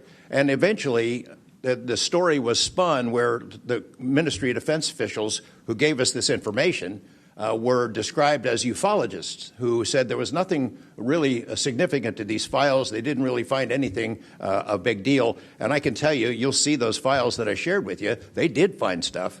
There was an incident in October of 1982 over an ICBM base where UFOs popped up, was observed over this base where the missiles are pointed at us, United States. These UFOs perform incredible maneuvers. They split apart. They fuse back together. They'd appear and disappear. And right at the end of this 4-hour period, the launch control codes for the ICBMs lit up. Something entered the correct codes. The missiles were fired up and ready to launch, and they could not shut it down. The Russian officers were panicking. The UFOs they disappeared. The launch control system goes back to normal. Colonel Sokolov and his team came in, took the thing apart, could not figure out what it was. It wasn't a power surge or EMPs or some of the baloney excuses that our country has given for similar events involving our nuclear missiles. They thought it was a message from wherever the UFOs were from. And that's a chilling thing. I mean, we were a couple of seconds away from World War III starting, and the UFOs were responsible for it. All right. I'm out of time, but real quick, who are the contractors that have this material, the corporations? Well, one of them is Lockheed, And I'll tell you, I mean, I'm not saying Lockheed's the bad guys. They're doing what they were asked to do. Sure. They have lied about this because that's what they're supposed to do. But Lockheed would be one. There's a list I can give you, Congressman. Some of the big ones, the usual suspects. Okay, thank you. Yield back, Chair Lady. Sorry for going over. It's all good. It's all George Knapp's fault. I now recognize Ms. Boebert for 5 minutes. Thank you, Madam Chair. Chief Wiggins, based on your training and operational experience, could the behavior that you witnessed, a transmedium object vanishing without a sound, be explained by any known technology that we possess or other governments possess? It cannot. No. And has any government agency debriefed you or any of your shipmates regarding the EOIR and radar confirmed UAP encounter aboard USS Jackson? No one has, no, ma'am. What was that encounter like when you brought that up? If you want to briefly summarize that, when you brought that to their attention and then you were not provided any follow-up, who was told and how did you feel when there was no contact back to you? As far as the actual incident happening, yes, or sir. the reporting level? Yes, Chief. It was within the event happening. My duties are to report to the tactical action officer on watch while we're standing watch. So tactical action officer was there. I made my report. I've not had any discussion outside of that day. There's been no communication to me or requests from me within side of the military. But speaking of that actual incident itself, once the report was made to the tactical action officer, that's when I made the decision to ask the individual watchstander that was controlling Sapphire to be able to slew into the location. And that's what you see in the video itself is when the watchstander is slewing in and kind of showing us what we're looking at. But outside of that, that's as far as the reporting went that I know of. Thank you, Chief. Just for the sake of time, Mr. Nucatelli, has RO, the Air Force, or the FBI ever followed up with you personally about the Red Square event? I did have follow-up by Aero, nothing with the Air Force. The Aero office updated me, I think, at least 2 times. They let me know that they were unable to locate any records, that the records had been destroyed by the Air Force. The Air Force is destroying all their police records every 3 years on a schedule. So you were informed that these documents were destroyed. Well, I have a Freedom of Information Act from the Air Force that states clearly that they destroy all police records on a 3-year schedule. Okay. So they were sitting on documentation, destroyed it, refused to question any of the lead investigators, anything leading into this investigation? Yeah, basically they destroyed all the police records. So you couldn't even call the Air Force and ask them if there was a vehicle accident in that time frame. So that's a big problem. We're losing data in real time.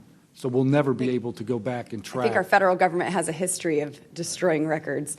Thank you very much, Mr. Nucatelli. Dr. Borland, as a geospatial intelligence officer, have you seen classified data indicating UAPs operate in restricted U.S. airspace, and has that information been withheld from Congress? I have not in U.S. airspace. That is intelligence oversight, so I did not have domestic authorities. After filing your Inspector General complaint over retaliation inside the Pentagon's UAP office, did you receive any kind of protection or just more retaliation? Within the IG or Aero, ma'am? Either. Aero, they went after the staff member and classified everything, shut that down. The IG, to this day, I don't even know if my complaint's active. I know my attorney that represented me was very, very, very concerned. And the best of my understanding, I was determined credible, not urgent. And do you think that experience would suggest that the internal UAP investigations may be compromised? Possibly. I mean, it's so hard because this goes back to people doing the job they're told to do, and very few people are going to want to give up their careers, 20, 30-year pension, get rid of their kids' health care, get rid of their house. It's possible, yes. Yes. Thank you very much, Dr. Borland. Mr. Spielberger, do national security whistleblowers currently have any external appeals processes to challenge retaliation, or are they just stuck relying on the same agencies that they're accusing?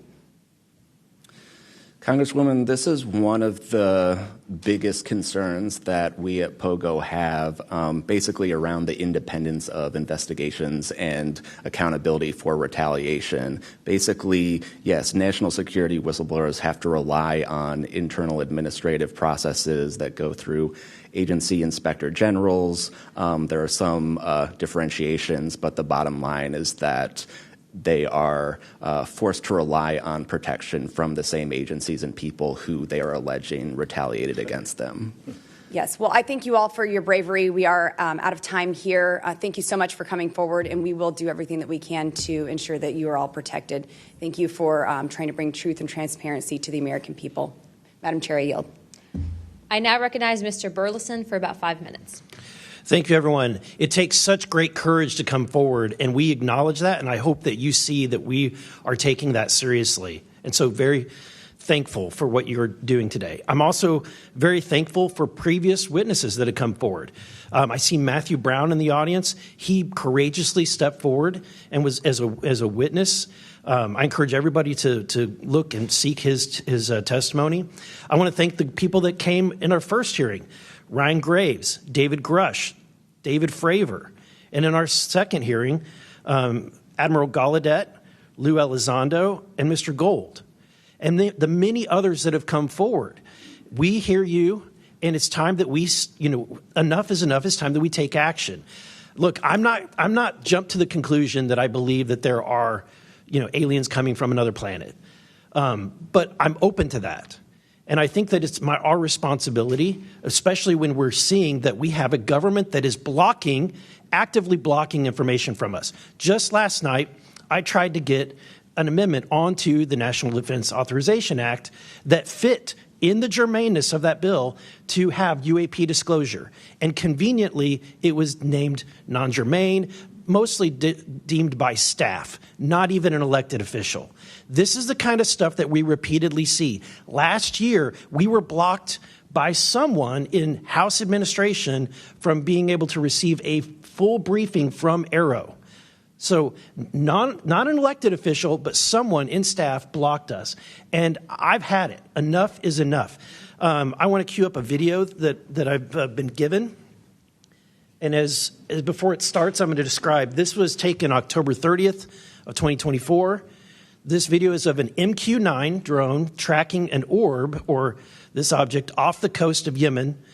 You'll see that another MQ-9 launched a Hellfire missile.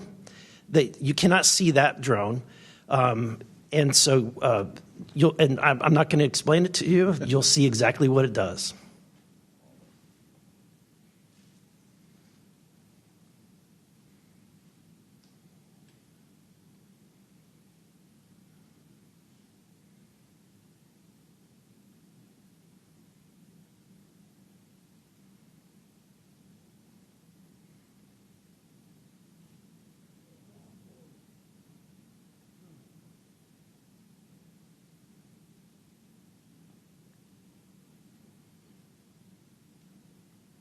This is when it zoomed out, so you can still see it traveling.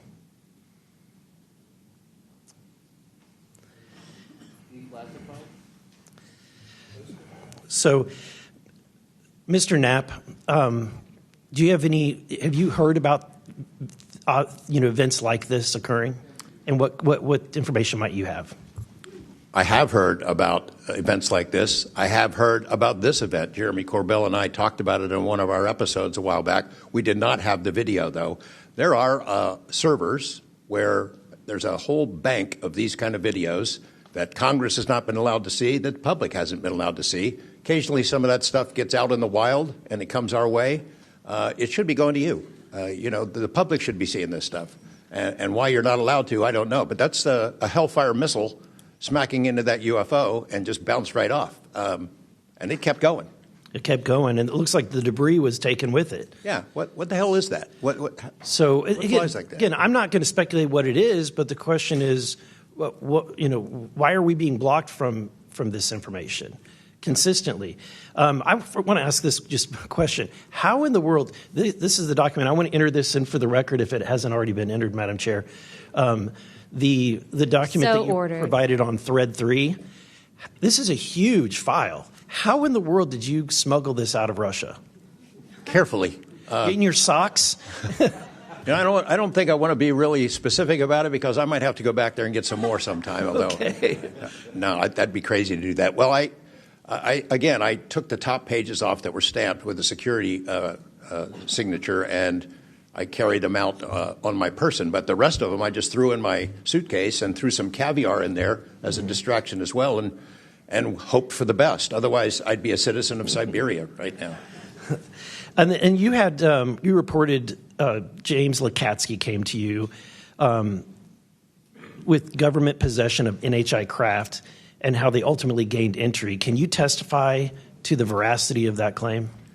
Dr. Lukatsky is an honorable man who served most of his career with the DIA, a very trusted, high-level rocket scientist and intelligence analyst who inspired the OSAP program, as I said earlier. And in full disclosure, I've co-written 2 books with him. He dropped this on myself and our other co-author out of the blue. And it took 14 months for us to get DOPSR approval for him to release 2 sentences on that. He said this craft, we had managed to get inside of it. It had no wings, no rotor, no tail. It had no fuel tanks. They didn't know how it flew or how it was operated. It looked like it was aerodynamic, but he would not go further. He's a by-the-book guy, and until he gets clearance to say more about that, I don't think we're going to hear much more. But it's not ours. It wasn't ours. We didn't make it. We didn't know who made it and how it was built and how it operated. We've got at least one. And I don't know. I think that's enough confirmation that we do have recovered discs and materials. Lastly, Mr. Borland, in the classified realm, have you been exposed to undeniable confirmation of NHI technology? And then my second question is Base Systems involved in any way with reverse engineering exploitation of non-human intelligence craft? Yeah, we're gonna have to have a conversation this Skip for that. Whether I'm legally even allowed to answer that, and whether you're even allowed to hear it, sir. Okay. Again, you can sense our frustration, and so I just want to thank you for coming forward. We will continue to fight because look, this is about making sure that this government belongs to the people and restoring the republic the way it was intended to be. Madam Chair, I also have further witnesses of courageous individuals. It was given to me by Dr. Stephen Greer, including Michael Herrera and his testimony.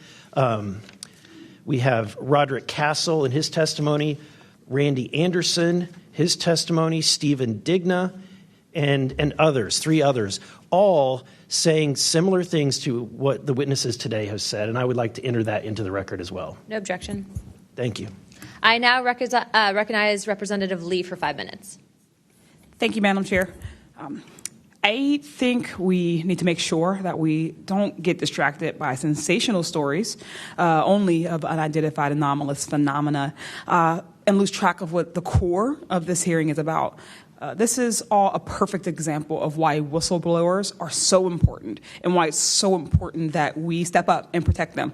With Trump, RFK Jr., EPA Administrator Lee Zeldin, and others committed to dismantling government and firing professionals who do dare to speak out against the threats this administration's disastrous policies create, we have to focus on protecting all whistleblowers, not only the ones who are reporting on UAP. I'd like to thank the whistleblowers who have agreed to come before the committee today and speak their truth. This administration's claims to care about waste, fraud, and abuse, and so often it is the whistleblowers who care and who are the tip of the sword fighting against the real waste, fraud, and abuse. One study found that whistleblowers expose fraud at more than twice the rate of third-party auditors. So, Mr. Spielberger, what are some of the best examples of whistleblowers exposing fraud and abuse in the federal government?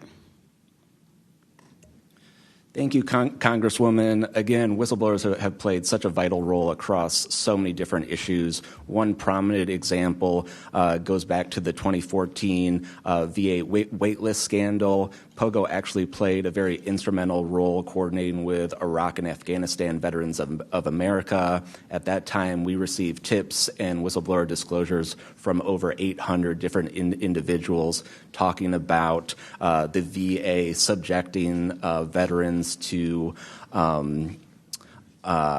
extensive wait times in order to get the basic standard of care that they deserve. It's certainly prolonged serious illnesses, even contributing to hastened deaths, and we were able to help shed more light on that issue, which I think just emphasizes the importance, even outside of the national security context. We are often still talking about serious issues and even life and death concerns. And unfortunately, whistleblowing can lead to serious repercussions and retaliation, especially in this vindictive and lawless administration. Mr. Spielberger, in the past, what kinds of retaliation have they faced, and what are we seeing today under the Trump administration? So we've certainly heard about a number of different examples of retaliation. One that I'd like to highlight that Mr. Borland referenced previously is retaliation through abuse of the security clearance process. That can have grave implications not just for a whistleblower, but also their ability to seek legal counsel and defend themselves against retaliation. And when we look at the past several months of this administration, unfortunately, we've seen a really systematic approach toward dismantling the nonpartisan civil service. We've seen the mass firings. We've seen undermining of independent agency watchdogs, mass firings of inspectors general, undermining the Office of Special Counsel, the Merit Systems Protection Board. Again, these entities that are meant to be independent and play a critical role in investigating whistleblower disclosures and ensuring that their rights are protected. Yeah. Thank you. In 1989, Congress passed the Whistleblower Protection Act and then broadened it again in 2012 to ensure that federal workers could feel free to come forward to their elected officials. And it's a good thing we did, because whistleblowers have played a more important role than ever since Trump has taken office. It was thanks to a whistleblower that we learned that DOJ allegedly put every single American's personal security information at risk by bypassing safeguards and copying all this data to an unsecure server. I ask unanimous consent to enter into the record a New York Times article titled, quote, "DOJ put critical Social Security data at risk," whistleblower says. Good to go. Thanks. We've had whistleblowers at the National Labor Relations Board reveal that DOJ minions may have shipped case files outside of the agency, possibly to help then co-president Elon Musk continue to exploit his workers. And last week, whistleblowers at the National Institute of Health came forward to say that RFK Jr.'s vaccine misinformation campaign had pervaded even the highest levels of the agency. Typically, whistleblowers have an inspector general they can rely on to investigate their claims and register issues with agency leadership. But President Trump has fired or demoted over 20 inspectors general. If I may ask one more question, Mr. Spielberger, can you explain how eroding the independence and capabilities of inspectors general further endanger these whistleblowers? Absolutely. So again, whistleblowers already face incredibly great challenges in coming forward under normal circumstances. And when we erode these entities that are expected and required to enforce whistleblower protections, fairly investigate their disclosures, it calls into question the integrity of their investigations and findings, whether they'll take whistleblowers seriously when they come forward, and whether we can trust that they will use their authority to enforce the protections of whistleblowers who do come forward, essentially whether they will continue in their role as an independent watchdog or basically become a lapdog for a current or future president. Thank you. And I will take no more liberties. I yield back. Thank you. I now recognize Mr. Crane for 5 minutes. Thank you, Ms. Chairwoman, for holding this hearing. Thank you to the witnesses for appearing. In the effort of transparency here, I got to admit to the witnesses that, growing up, I really never believed in UFOs or any of this stuff. I always thought it was a little kooky and whatnot. But, after hearing your testimony from honorable service members watching videos like my colleague, Mr. Burleson, just presented. I got to admit, I've become a believer. Not that I know where these things come from or, what they really are up to, but I'd like to start with asking the witnesses. Mr. Nucatelli, you were in the Air Force, right? Yes. Did you believe in UFOs prior to your encounter? I've always been interested. Okay. Yes. Chief Wiggins, you're currently in the Navy, is that correct? Correct. Did you believe in UFOs before your encounter? I did. I'm from Las Vegas, and I've watched George Knapp my whole life. Okay. What about you, Mr. Borland? I have always been open to where facts go. So, were you guys scared or hesitant to come forward and tell your story because of fear and believing that you might be reprimanded or ostracized from society because of your stories? Mr. Nucatelli? Yes, absolutely. I probably would not have come forward if I didn't have documentation to prove some of my story, and I also wouldn't have come forward without the people that paved the way for us in the first congressional hearing. So, Chief, what about you? Once I got the okay from the Navy from top down, that gave me a level of relief. Prior to that, I didn't have any thought left or right of that, but thanked the Navy to give me the go-ahead, and that gave me the relief that I would not have any level of reprisal or anything happen to me. Mr. Borland, how about you? Absolutely. I mean, after I went through everything, it was pretty clear that I caused a major issue in the executive branch, so I did what I was supposed to do, and that's why I haven't spoken publicly. That's why I'm happy to be here. This is how I wanted this to be done in regards to me. Mr. Borland, why do you think that you faced reprimand and discipline for your effort to come forward and be transparent about what you saw? About what I saw is the reason why I got into what I know and has been disclosed to Aero and the IG. And I think that information, well, it was labeled an extremely sensitive national security issue. Thank you. Mr. Knapp, I've watched many of your videos on Joe Rogan and other places. One of the big questions, I think, for many of us is why do you believe that the federal government refuses to be transparent about this issue? I think there's probably multiple reasons. At the start, when these things first started invading our skies in large numbers, we were scared. It was right after World War II, and we didn't know what they were, and they didn't want to panic the public, and that was probably a good call. Over time, I think the lying sort of became institutionalized, Flights over Washington, D.C. in 1952, they're seen, they're captured on radar, jets are chased after these objects, and then we get an explanation it was a temperature inversion. And those kind of lies have been told for a long time. What was told to me by an investigator from Congress, a guy named Richard D'Amato, who was sent after this story by Robert Byrd and Harry Reid, he came out to Nevada, tried to get into Area 51, did get in there, looked around, talked to people, trying to get to the bottom of it. He believed that this program, reverse engineering, et cetera, was had been moved inside these corporations. And he said, when this comes out, people are going to go to prison.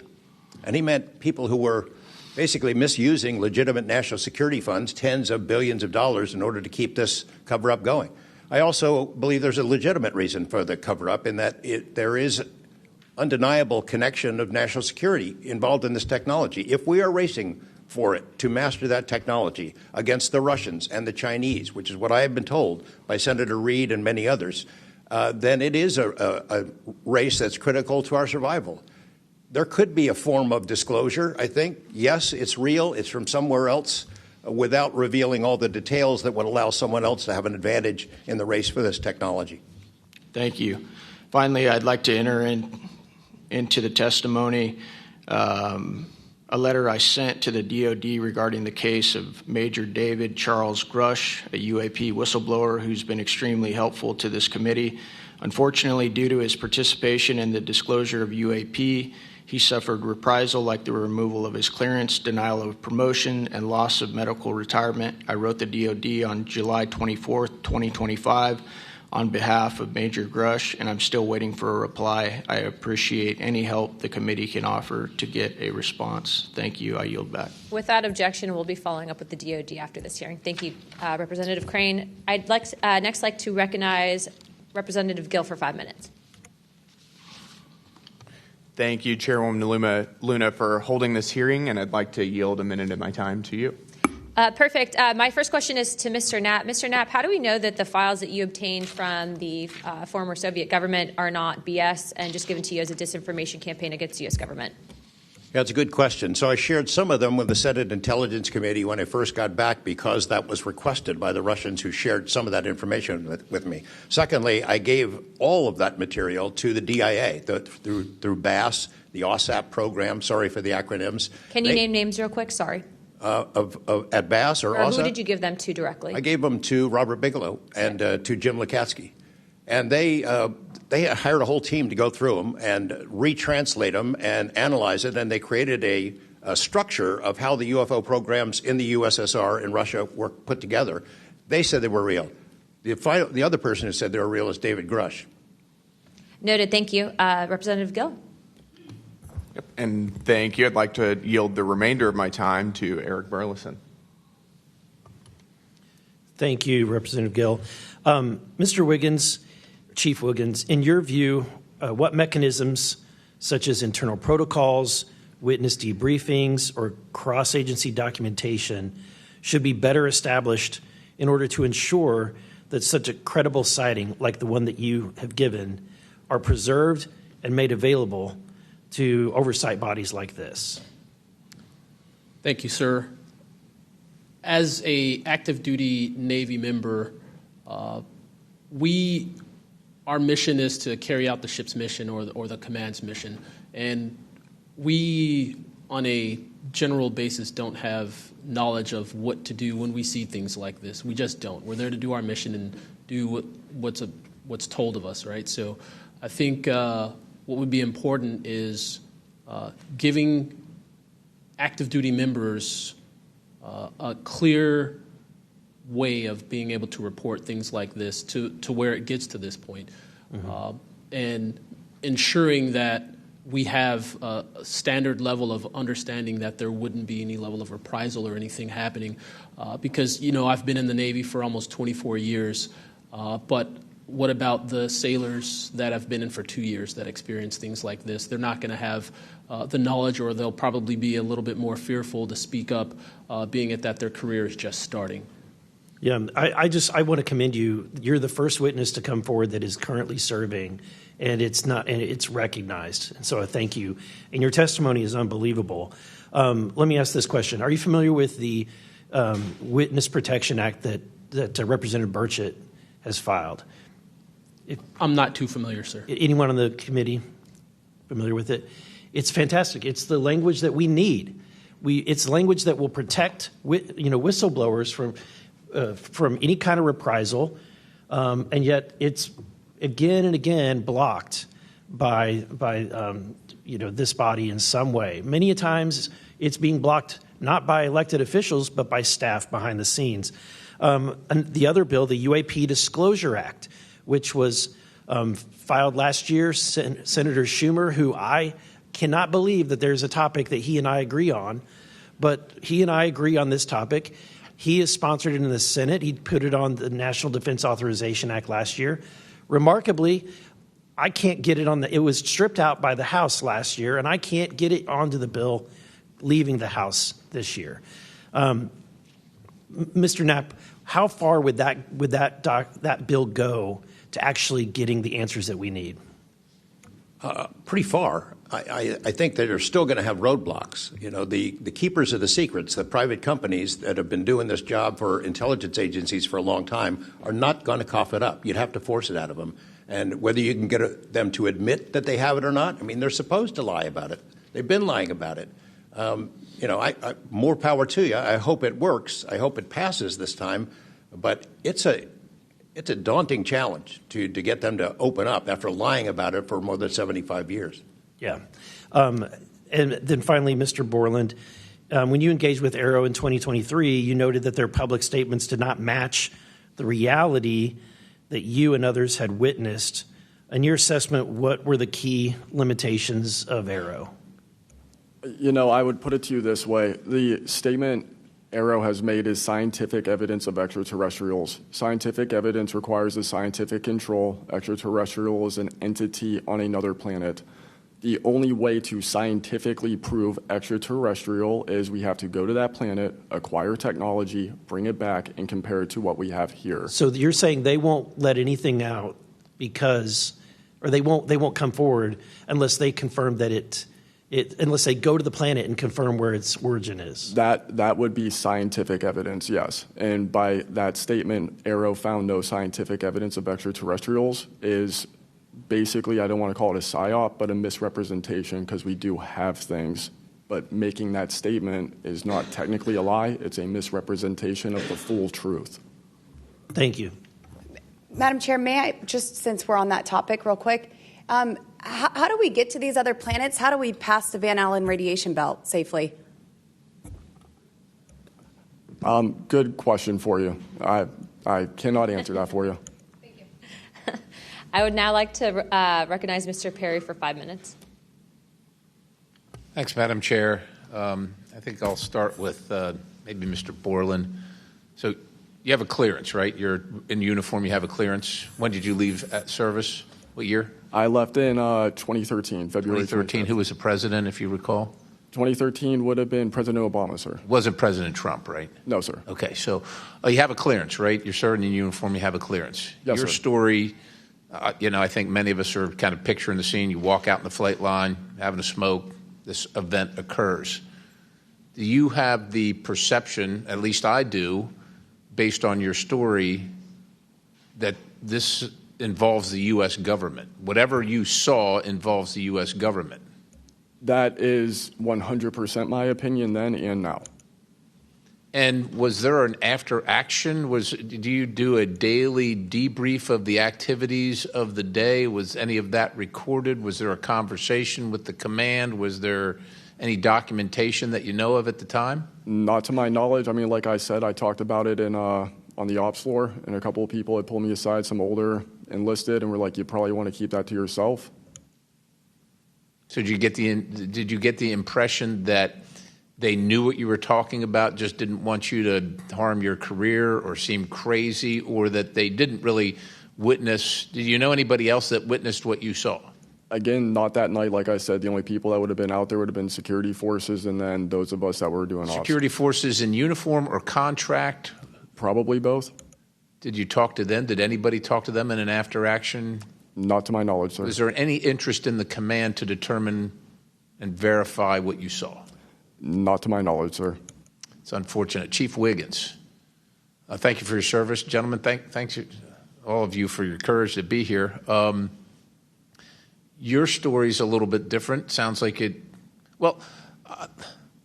for both of you guys, and also Mr. Nucatelli, if this were sanctioned by the U.S. government, even though you have a clearance, but it's classified above the clearance level, do you see any reason why they would allow you access, being present, viewing it,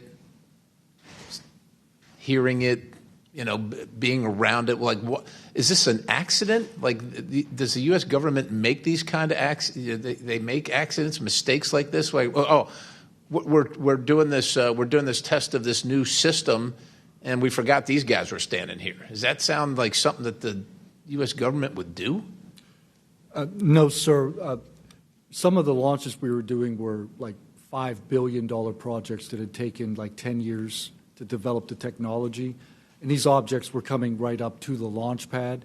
So any kind of mistake, I mean, it could cause a catastrophe. Right. So it's very confusing why these objects would be operating in and around our bases or during training exercises. So it would lend you to believe that the U.S. government had nothing to do with whatever it is you saw. Correct. They wouldn't want it there because it would potentially interrupt the proceedings at the time. Was there an after action? Was there a discussion by your command? Was there an investigation? It's pretty significant activities that you were involved in. Was there an investigation that you know of? We conducted investigations in real time, right? And we document all the evidence. But as far as anything from higher up, I don't know if there was an investigation done. No information came down on what we should do. Were you ever interviewed at someone else's request? About that incident? Yeah, about the incident. I don't believe so. Do you think you find that odd? If something happens, you're around multi-million, maybe billion-dollar operations and launches of national security interests, very sensitive. There's an anomaly in the operation.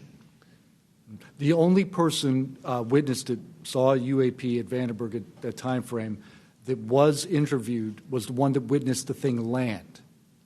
Why wouldn't, well, I don't know why I'm asking you, but it seems to me that we would want to interview everybody associated, even not associated, to find out if they were associated. Chief Wiggins, how about you? Was there an investigation? Was there an after action? Was there documentation on the incident that you were privy to? No, sir, not that I know of. And in my previous experience as an operations specialist, all operations that I've been a part of have been deliberate. So yeah, they're and deliberate operations. After the operations, you conduct an after-action review, or that's what the Army calls it. I don't know what I imagine the Navy has something similar to determine your weaknesses, your successes. Do you do that in regard to this incident?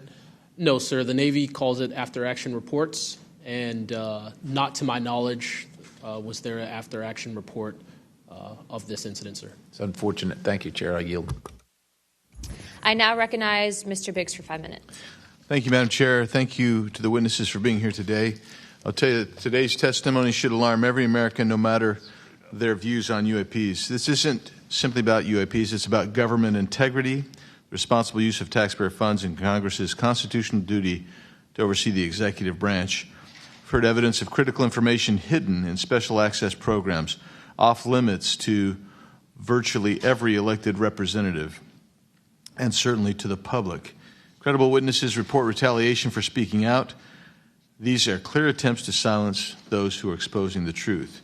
We must protect the whistleblowers. And decades of government disinformation have eviscerated public trust. So this isn't a partisan matter. It's a constitutional matter.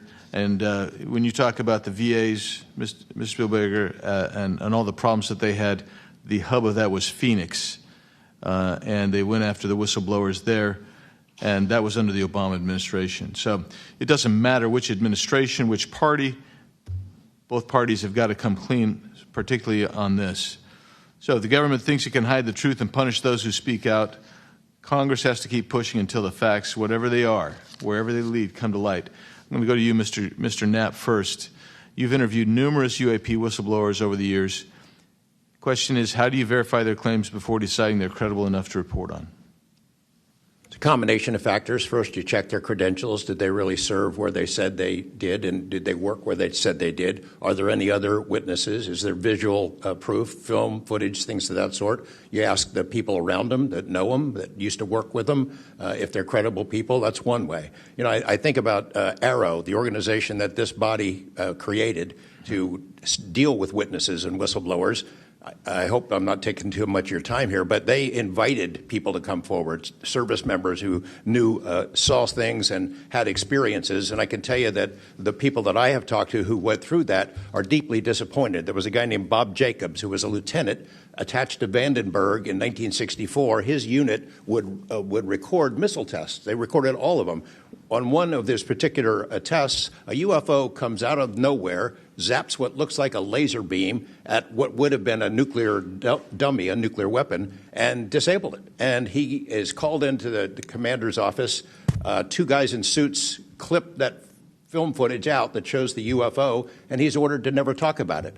He comes forward to AARO. He heeds the call, thinking he's doing his duty as an American to tell that story, and they completely dismissed him. They made up a story that they had tracked down the original footage, and there was nothing like that in it. Well, there was no original footage. It had been taken away the day the footage was recorded. He's deeply disappointed. People like Bob Salas, who had worked at a nuclear ICBM base, who saw UFOs flying over the base, and these missile silos were taken down. He went to AARO, too, and was completely disregarded. started, it almost looks like AARO operated as a counterintelligence operation to get people to come in, tell their stories, and then discredit all of them. I can't imagine that any whistleblower or witness will ever go to AARO again because of what happened under the first director, who's now long gone, but still seems to act as the spokesperson for that organization. And I would say, Madam Chair, maybe at some point we need to really dig deep into AARO, and I would encourage us. Oh, I'd be happy to send maybe a subpoena to Mr. Kilpatrick.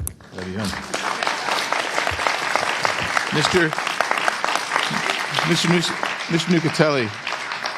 Mr. Nucatelli, you've testified that official Air Force records of the Red Square incident are now held by AARO and the FBI.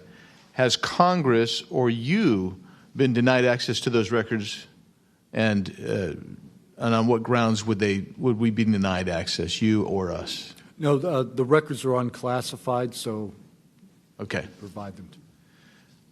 In the 2003 to 2005 incidents you described, were any physical effects, electromagnetic interference, radio anomalies, or security system disruptions documented in base logs or any reports, official reports? Not to my knowledge, no. Mr. Wiggins, has the full resolution unedited footage of your incident been provided to Congress? Yes. Okay. Were you or your crew ever instructed formally or informally not to document or discuss the event? Ever? No. Good. Mr. Borland, you've talked about manipulation of your security clearance records. Can you identify which agencies or offices were responsible and whether they provided any written justification? I can do that in a skiff, sir, 100%. Because of being a part of a multi-agency special access program, I cannot give those publicly. So I'd encourage us, Madam Chair, to have that skiff meeting if we can. And then, Mr. Borland, again for you. You testified that you withheld certain sources and methods from AARO due to mistrust. Can you give us some specifics that led you to believe they were misrepresenting the truth? Well, as I said already, what I said about scientific methods, scientific control, extraterrestrials, I mean, I know what I've seen, I know what I know, and I know it's true. So any agency that's going to go public and try and manipulate the public perception of this subject in such a way that is negative when I know the truth about it is why I had extreme reservations with it, and also what I've been through and other whistleblowers and people in the know about this subject have been through. So, Madam Chair, thank you for letting me wave on. I think the key thing there you talked about was manipulation of message, manipulation of narrative. That is really the problem with this entire the system that we've seen since you've started these wonderful hearings, Madam Chair, and I thank you so much. Thank you, Representative Biggs. The chair would now like to recognize Mr. Begich for 5 minutes. Thank you, Madam Chair. First question, Mr. Borland, earlier today you mentioned that in a SCIF you would be able to discuss whether a member of Congress is actually legally able to access certain information. Under what authority would a member of Congress be restricted from accessing information on this topic, even within a SCIF? I would suggest reaching out to Director Gabbard and speaking with her about that. I'm hopeful that this goes back to the executive branch and who even has authority. Unfortunately, I can't give you a 100% solid answer because I don't even have that knowledge. Next question to George Knapp. What is the estimated annual budget, your view, for the program for investigating or reverse engineering UAP-related technology, including official, misappropriated, or black budget funds? I wouldn't have a clue. I don't know of any person that's ever seen it. Does anyone on this panel wish to address that question? Okay, moving on. Are any of you willing to name specific gatekeepers within the root cell of the UAP-SAP Federation?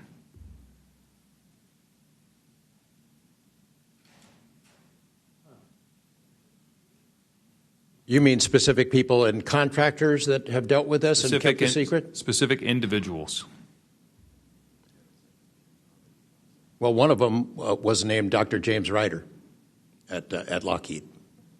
But, you know, again, to emphasize, I don't fault these contractors for doing what they were asked to do by our government.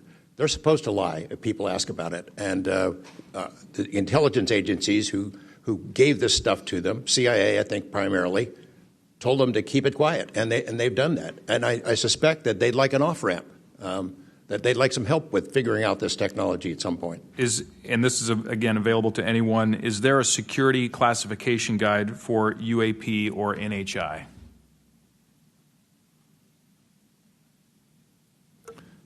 I remember in the 2003 or 2023 hearing, it was stated that all UAP-related material is classified secret or above. I have a name for you. Go ahead. Glenn Gaffney, CIA. Glenn Gaffney, CIA. Another question for you, Mr. Knapp. What is, in your view, having investigated this issue for so many years, what is the long game with respect to disclosure of this information to the public? Because with the advent of essentially a video camera and a high megapixel phone in everybody's pocket, at some point, this information is going to be impossible to withhold from the public. What do you think is the long game here?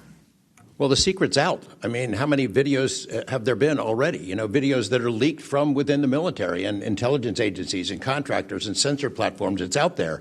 But they have the high ground. The people that don't want us to take it seriously dismiss it, discredit the witnesses, come up with a cover story. I mean, it's been out there a long time. The public senses that it's real, and the people in authority dismiss them. It's a game that's been going on a long time, and I don't think they're ever going to release it. I think that there's an attitude among the people that have been involved in this for a long time that the public doesn't deserve to know, and that the public probably can't handle it, but they can. Final question, again, this one's open to anyone who'd like to answer it. Describe your understanding of the org chart or lines of control within the executive branch with respect to these topics.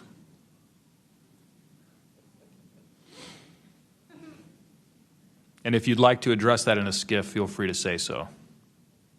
That could work as long as I'm legally allowed to and you are legally allowed to receive it. I think these programs are in the executive branch, National Security Council, and over on that side. That seems to be what some of our witnesses have told us over the years. So you can, Congress can file all kinds of requests. The FOIAs can be filed with the Department of Defense, Department of War now, and they can honestly say, well, we don't have it, because they don't have it. Thank you. Is there anything in my remaining 30 seconds that you'd like to share on any of these questions that I've asked you today? I applaud the committee for trying to tackle this monster of an issue. I really appreciate that it might be the only bipartisan issue in Washington where everybody can agree. We've watched multiple hearings now. Everyone is asking the same kind of questions, whether right or left, and honestly want the answers. And Chairman Luna, Chairwoman Luna, I appreciate your dedication to this, Tim Burchett and the other members, for sticking with it, because it's come up in Congress before, and they had hearings, and then they dropped it for 50 years. So it's going to take a lot of time to get to the bottom of this, and I applaud your commitment to getting to the truth. Thank you, Mr. Knapp. Pursuant to Committee Rule 9C. Madam Chair, can I have ask a parliamentary question of you? Yeah, sure. Does this subcommittee have the authority to do subpoenas? Task force. So the task force, to answer that question, has to do it through full committee.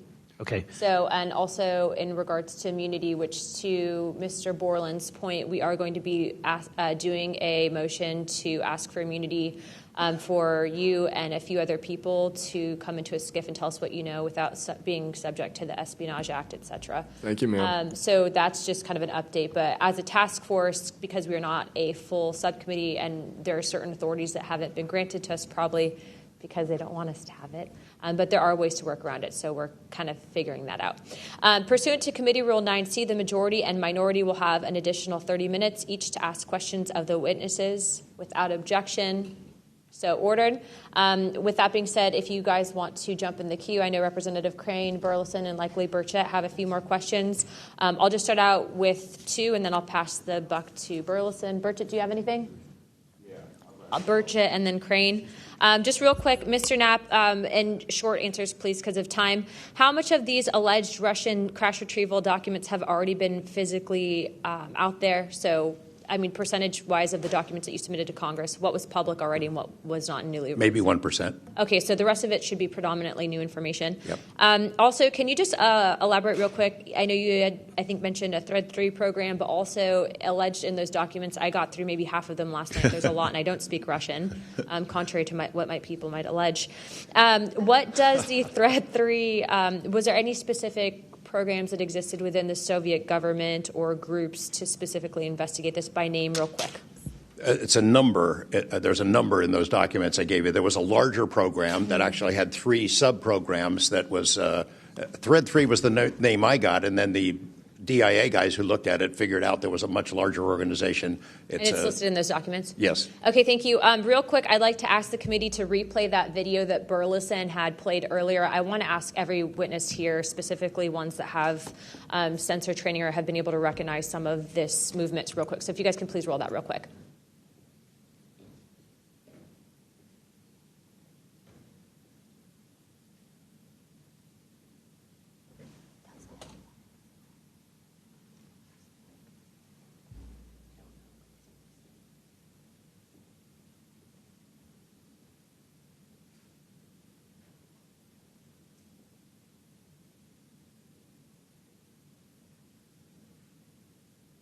Okay, while this is still rolling, Mr. Nucatelli, real quick yes or no answers. Are you aware of anything in the government, United States government arsenal that can split a Hellfire missile like this? No. And do whatever blob thing it did and then keep going? Nothing? Nothing. All right, how about you, Chief Wiggins? Nothing to my knowledge, ma'am. Okay, and how about you, Mr. Borland? I'd prefer to answer that in a skiff. Okay, does this video scare you guys? Yes or no? Yes. Wiggins? Yes. Nat? I had a different reaction. I was really happy that it got out. Thanks for providing Curiosity that, kills the Congressman. cat. All right, Mr. Borland? Yes, for... Okay. All right, that is the end of my questioning. I'd like to now recognize Mr. Crane. Thank you. Chief, I was on a ship for a little bit. I was a gunner's mate on the USS Gettysburg for a couple years. My question to you is, when you had your encounter and you saw it on the screen, you were in the CIC, is that correct? That's correct. On an LCS ship, the CIC is on the bridge, so it's called ICC-1, but yes, same. Did a bunch of the other folks in the CIC come and check out what you were looking at? Yes, we all did. The tactical action officer, myself, the RCO, and 2 others that were on watch. We were all in the same space, so we were all looking at the Sapphire screen all at the same time. Because in the other couple instances with the witnesses, you guys just saw it by yourself. Is that correct? Mr. Borland, you saw it by yourself? For me, yes, sir. Mr. Nucatelli, you saw this by yourself? No, there were multiple witnesses in every case at Vandenberg. Okay. So, Chief, did that spread like wildfire throughout the ship in the next day or two, what you guys had seen? No, sir. It didn't spread throughout the ship, but it spread throughout ICC-1 conversation. As you do your turnover, we talk about it. But it didn't go further than just the watchstanders that stood watch on the bridge and in ICC-1. So it did move around there throughout a few days. I'm kind of surprised. Stuff usually spreads around the ship pretty fast. Why do you think the rest of your fellow sailors on the boat didn't hear about it? Potentially uninterest, possibly, with engineers or combat systems like yourself, don't make their way up to the bridge enough to get within sight of the circle of talk about the incident. Was it hard for you to get permission from the Navy to bring that video? I myself didn't bring the video. I just saw the video. When I saw the video, I got in touch with Admiral Gallaudet. That's how I wind up knowing about the video itself when I first talked to the Admiral. And you can hear my voice at the back end of the video, and I was like, hey, that's my voice, and I wanted to talk about it. How long did that encounter take place, Chief? So the encounter itself from the time I recognized on my radar to the time after the video ends was probably about 5 to 7 minutes. What speed was the object moving at? When I first witnessed off the port bridge wing the object moving out of the water, what I thought was originally just a light on the water, something on the horizon, and surfacing and going into the air, I then knew it was an air contact. But as an air controller myself, I started thinking and going through kind of like my checklist in my mind. Could it be a helo? But it's not blinking lights. So I then realized this is something I've never seen before. So the speed itself, just going from the horizon to about maybe 4,000 feet in the air, was very slow, slowly rising. And then it sped up. I'm not an expert at knowing specific speeds of aircraft just by visual eye, but I would say probably 1-2 Mach instantly into the rest of the formation. I didn't notice visually with my own eyes the other 3 objects until I went back to my radar and also utilized Sapphire to see that, in fact, there were 4 total. And then again, when they all left after a certain amount of time, it was nearly instantaneous. So you spotted it visually first, Chief, and then went back to your radar, or did you guys spot it on radar first? Radar first, because that was my watch station. And then you went out to the port bridge wing, is that correct? Correct, to verify what I saw on my radar. What range was it at, Chief, when you were able to see it visibly? I would say about 7 nautical miles, 7 to 8 nautical miles of a light from the ship. Wow. Thank you. I yield back. I now recognize Mr. Burleson. Thank you, Madam Chair. Mr. Chief Wiggins, you said that it emerged from the ocean. Is that right? Yes, sir. And before it did, it was glowing. It was a glowing object under the water.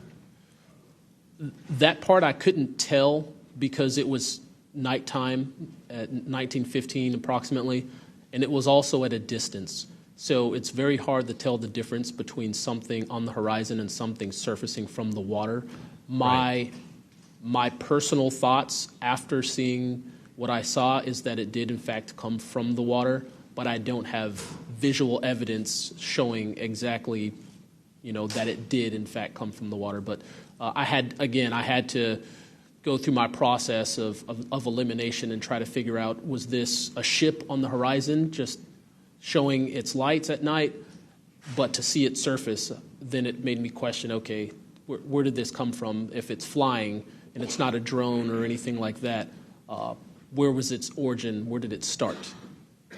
Mm-hmm. Mr. Knapp, in your testimony and in this document, you detail an event that happened in Russia where their nuclear missiles were activated, and we were close to a World War III at that time, which is startling to hear. It's also good to know that as we have investigated the JFK files as well, that we're learning that there was a document that was sent between Russia. There was an agreement between Russia and the United States that if they were to see some unidentified objects over sensitive sites, that they would report it to each other. Are you familiar with that document? Yes, I'm also familiar with the public rhetoric between President Reagan and Gorbachev at the time, too, that they traded statements about wouldn't it be something if we were threatened by something from way outside, how we might work together. I know for sure that they had conversations about it, and I know we did reach an agreement to try to lessen the possibility that us detecting a UFO or group of UFOs would not be mistaken for a bunch of Russian missiles. There were exchanges of that sort that went back and forth. Yeah, and I can imagine this is, to me, the validity of this document is underscored by the fact that Russia would not want this to be known. They absolutely would not want to know, the public to know, or the United States to know that there was a vulnerability in their missile systems. Would you agree? Absolutely. And, and we had many similar incidents at our nuclear weapons facilities here that have all been sort of swept under the rug. But it's pretty scary when you take down 10 missile silos during tense times and you don't have a better explanation for it than it was a special test of security mechanisms or using EMPs, which is a preposterous explanation. Real quick, we're going to cut to Mr. Ogles. He just got back. So we're in a special kind of lightning round, so 5 minutes, and then we'll go back to our line of questioning. Thank you, Madam Chair. You know, at this point, I think it's clear from the hearing that there's advanced technologies that are taking place in our airspace. You know, the question is, and I posed it in one of the previous hearings, is it ours, is it theirs, or is it otherworldly? There may not be a silver bullet at the moment, but when you look back through the hearing and the evidence that's been presented, if you're going to point the American people to one piece of evidence to start their journey on this topic, what would you suggest, sir? One piece of evidence, I would start with this hearing, in the first hearing. There is no evidence. But is there a specific, exactly, but is there a specific evidence or footage or document that you think lends extreme credibility to what we're discussing today? I would say this new video we're seeing today is exceptional evidence that we're dealing with something. With the kinetic? Yes. Mr. Wiggins? Sir, I'd have to say that if just the average person here in America looked at absolutely everything that has come across television, the internet, etc., you can't tell yourself that 100% of what's being recorded is fake or false. You have to, at some point, understand that there's something else out there. Well, I mean, and you bring an interesting point. You know, in the law enforcement community, anytime you're conducting an investigation, you're always looking at the totality of the circumstances. You're looking at all the evidence and how they piece together. And so that would be my, advice to the American people, that this is a journey that is just beginning from a congressional perspective, but you have decades of data, some of it not real, much of it is, but thanks to Chairwoman Luna, we're now presenting this to the American people. And I think this latest video from Mr. Burleson is something that should get everyone pause. When you see the three orbs that drop, was that in a defensive posture or was that in an offensive posture? And what capabilities did those orbs have that we, quite frankly, may not have? Mr. Knapp? As I mentioned at the beginning of my remarks, what hooked me on the story was the paper trail, these documents that shouldn't exist. We've been told for decades, over and over, there's nothing to it. It's not a threat. You can go about your business. And then when FOIA becomes the law of the land, thousands of pages to the contrary leak out. There's a memo by General Nathan Twining in 1947 when the country was being overflown by dozens of UFOs, hundreds of UFOs, in which he said, look, this is not visionary or fictitious. It's real. These things are craft. They're not ours. They outperform anything we've got. I mean, if you follow the paper trail of documents that they wrote before the military got wise and realized that FOIA really exists and changed their tune and not put things in writing, it spells it out pretty clearly. I'll go refer back to Russia. One incident I did not mention to Representative Burleson is Colonel Sokolov in that Ministry of Defense program said there were 40 incidents where Russian warplanes were sent to intercept UFOs. And they were ordered to fire on them. And for the most part, the UFOs would zip away. 3 of the pilots, though, did fire at these things. Those 3 planes stalled out, crashed. 2 of those pilots died. And after that, the Russians changed the standing order. If you see a UFO, leave them alone. No country in the world wants to say and admit that these objects are flying around in our airspace, and there's nothing we can do about it. I mean, who wants to say that? The U.S. certainly doesn't, and the Russians didn't either. And I've got to be almost out of time, but Mr. Berlin, then you, sir, real quickly. Yeah, to be honest with you, I think Bob Lazar, and not for the reasons that most would talk about, mainly because Bob Lazar was immediately discredited. They said he never worked where he worked. They said he never did what he did. But yet Bob Lazar showed up with a bunch of friends and a video camera and was filming these test flights in the middle of the desert. So clearly he knew something. Madam Chairman, if I'm out of time, I yield back. Thank you very much, Representative Ogles. I'd like to go back now on our lightning round of questioning to Representative Burchett and then Burleson. Burchett, always number 1. That's what I should be. Number 1 in your heart, number 435 on the chart. That's me. Dylan, knowing you testified to Arrow, are they obfuscating when they claim to have discovered no evidence of extraterrestrial beings, activity, or technology, and are they lying to the American public? As I said before, it's a manipulation of the public perception. The statement, scientific evidence of extraterrestrials, is a true statement. It is not the truth about what is happening and what we have. Any of y'all like to comment on that further? Mr. Knapp, you're getting edgy. It's splitting hairs. No proof that they're extraterrestrials. What would that proof look like? A piece of kryptonite? What would it be? I mean, we could be talking about different forms of non-human intelligence. I think the dominant paradigm is that they come from outer space, somewhere else, and they have some way that they can cross those vast distances that we can't even imagine doing. But that's not necessarily the answer. So asking for proof of extraterrestrials might not be the answer at all. It's splitting hairs.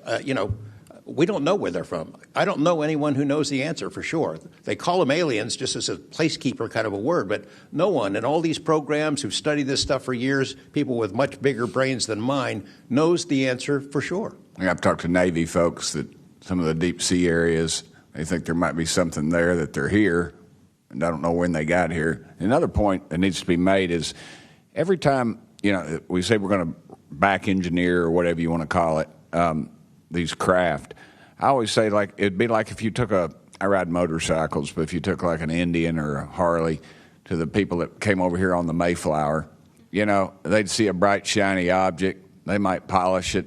They might get it started. I doubt they could. They couldn't work on it. They couldn't put fuel. They wouldn't be able to have the capability of putting fuel in it. I just think that's we're scratching at something that we don't have any knowledge of, and that's why it's just taken so dadgum long. But they do know, first one that cracks that code, it's over. I mean, it's energy, it's power, it's everything. And I worry too that in the wrong hands that they do that, they keep it from the rest of us because they're so invested in whatever energy sources we have here, that their billionaire buddies are going to profit, and they can't retool because they know once it's out on the internet, it's over. And so I think there's a lot of things going after it, and I think that's why the move to discredit folks is so rapid too. I think they point to them and they put the dogs on them, and it disgusts me. There's a price to be paid for that too. The Russians and Chinese are trying to figure this out as well, but they don't have the same kind of stigma. They tell their best scientists and engineers, get in there and work on it. And they've been doing it for a very long time, might have a head start on us. Here, we don't have our best scientists and engineers working on it because they've been told it's nonsense. The stigma is very real for people like that. I agree. Yield back, Chair Lady. Thank you. I'd now like to recognize Representative Burleson. Mr.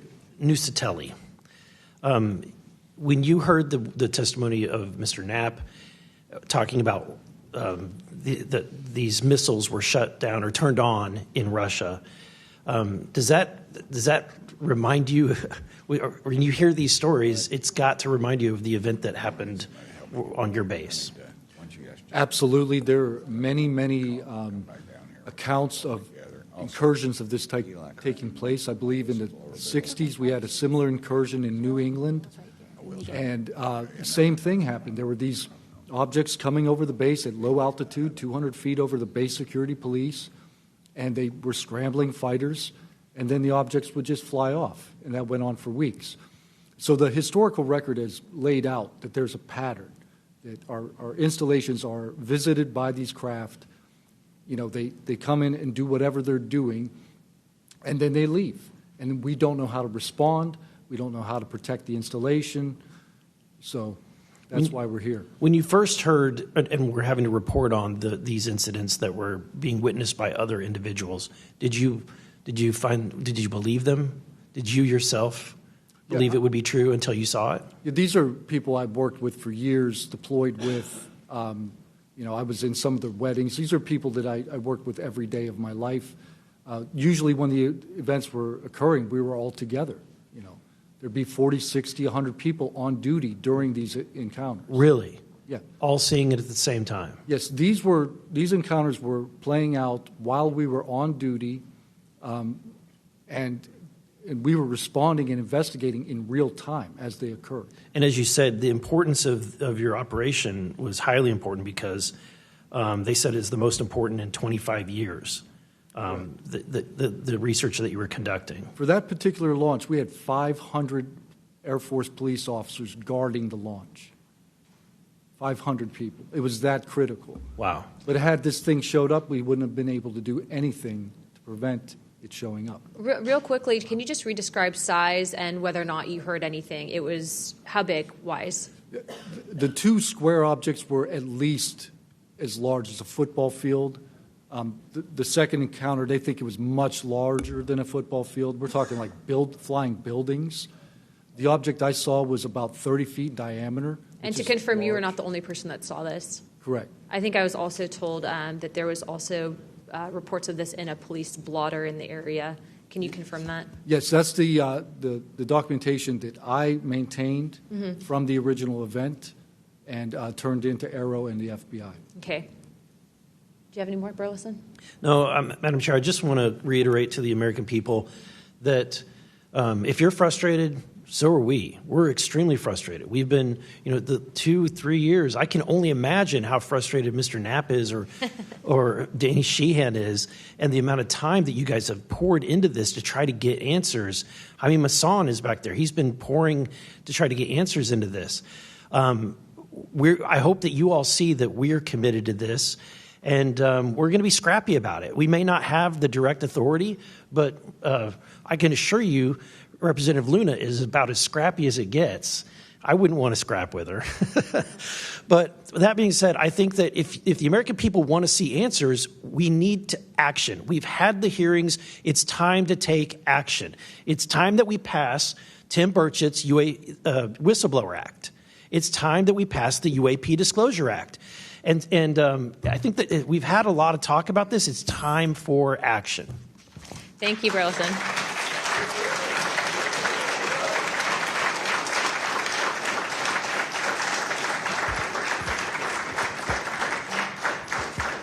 I would now like to yield 30 minutes to Representative Crockett. I'll reserve. Thank you. In closing, I want to thank our witnesses once again for their testimony today. I now yield to Ranking Member Crockett for closing remarks.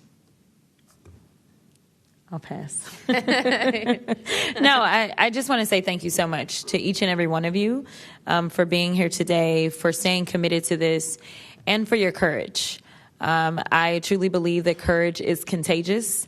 And right now, we need more courage than ever, whether it's UAPs or whether we're dealing with any other form of government where people are afraid to come out and speak their truth.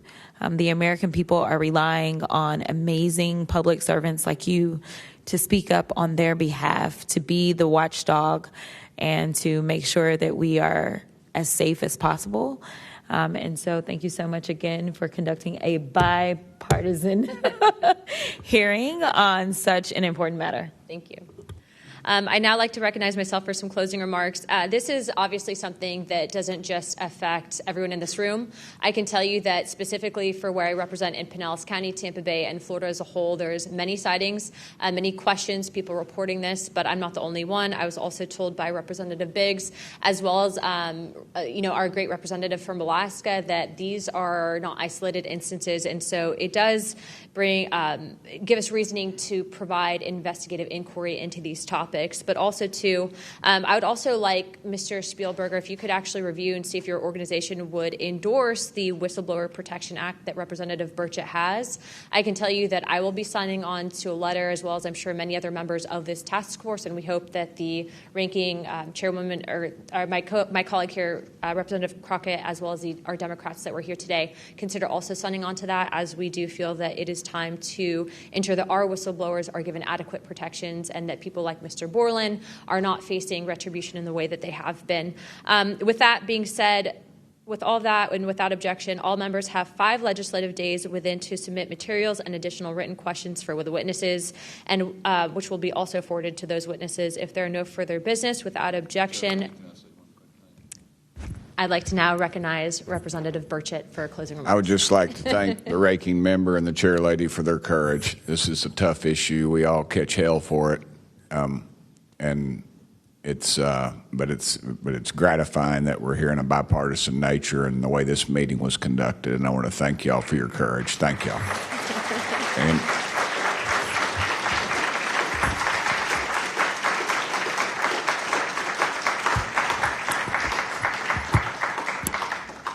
without objection, the task force stands adjourned.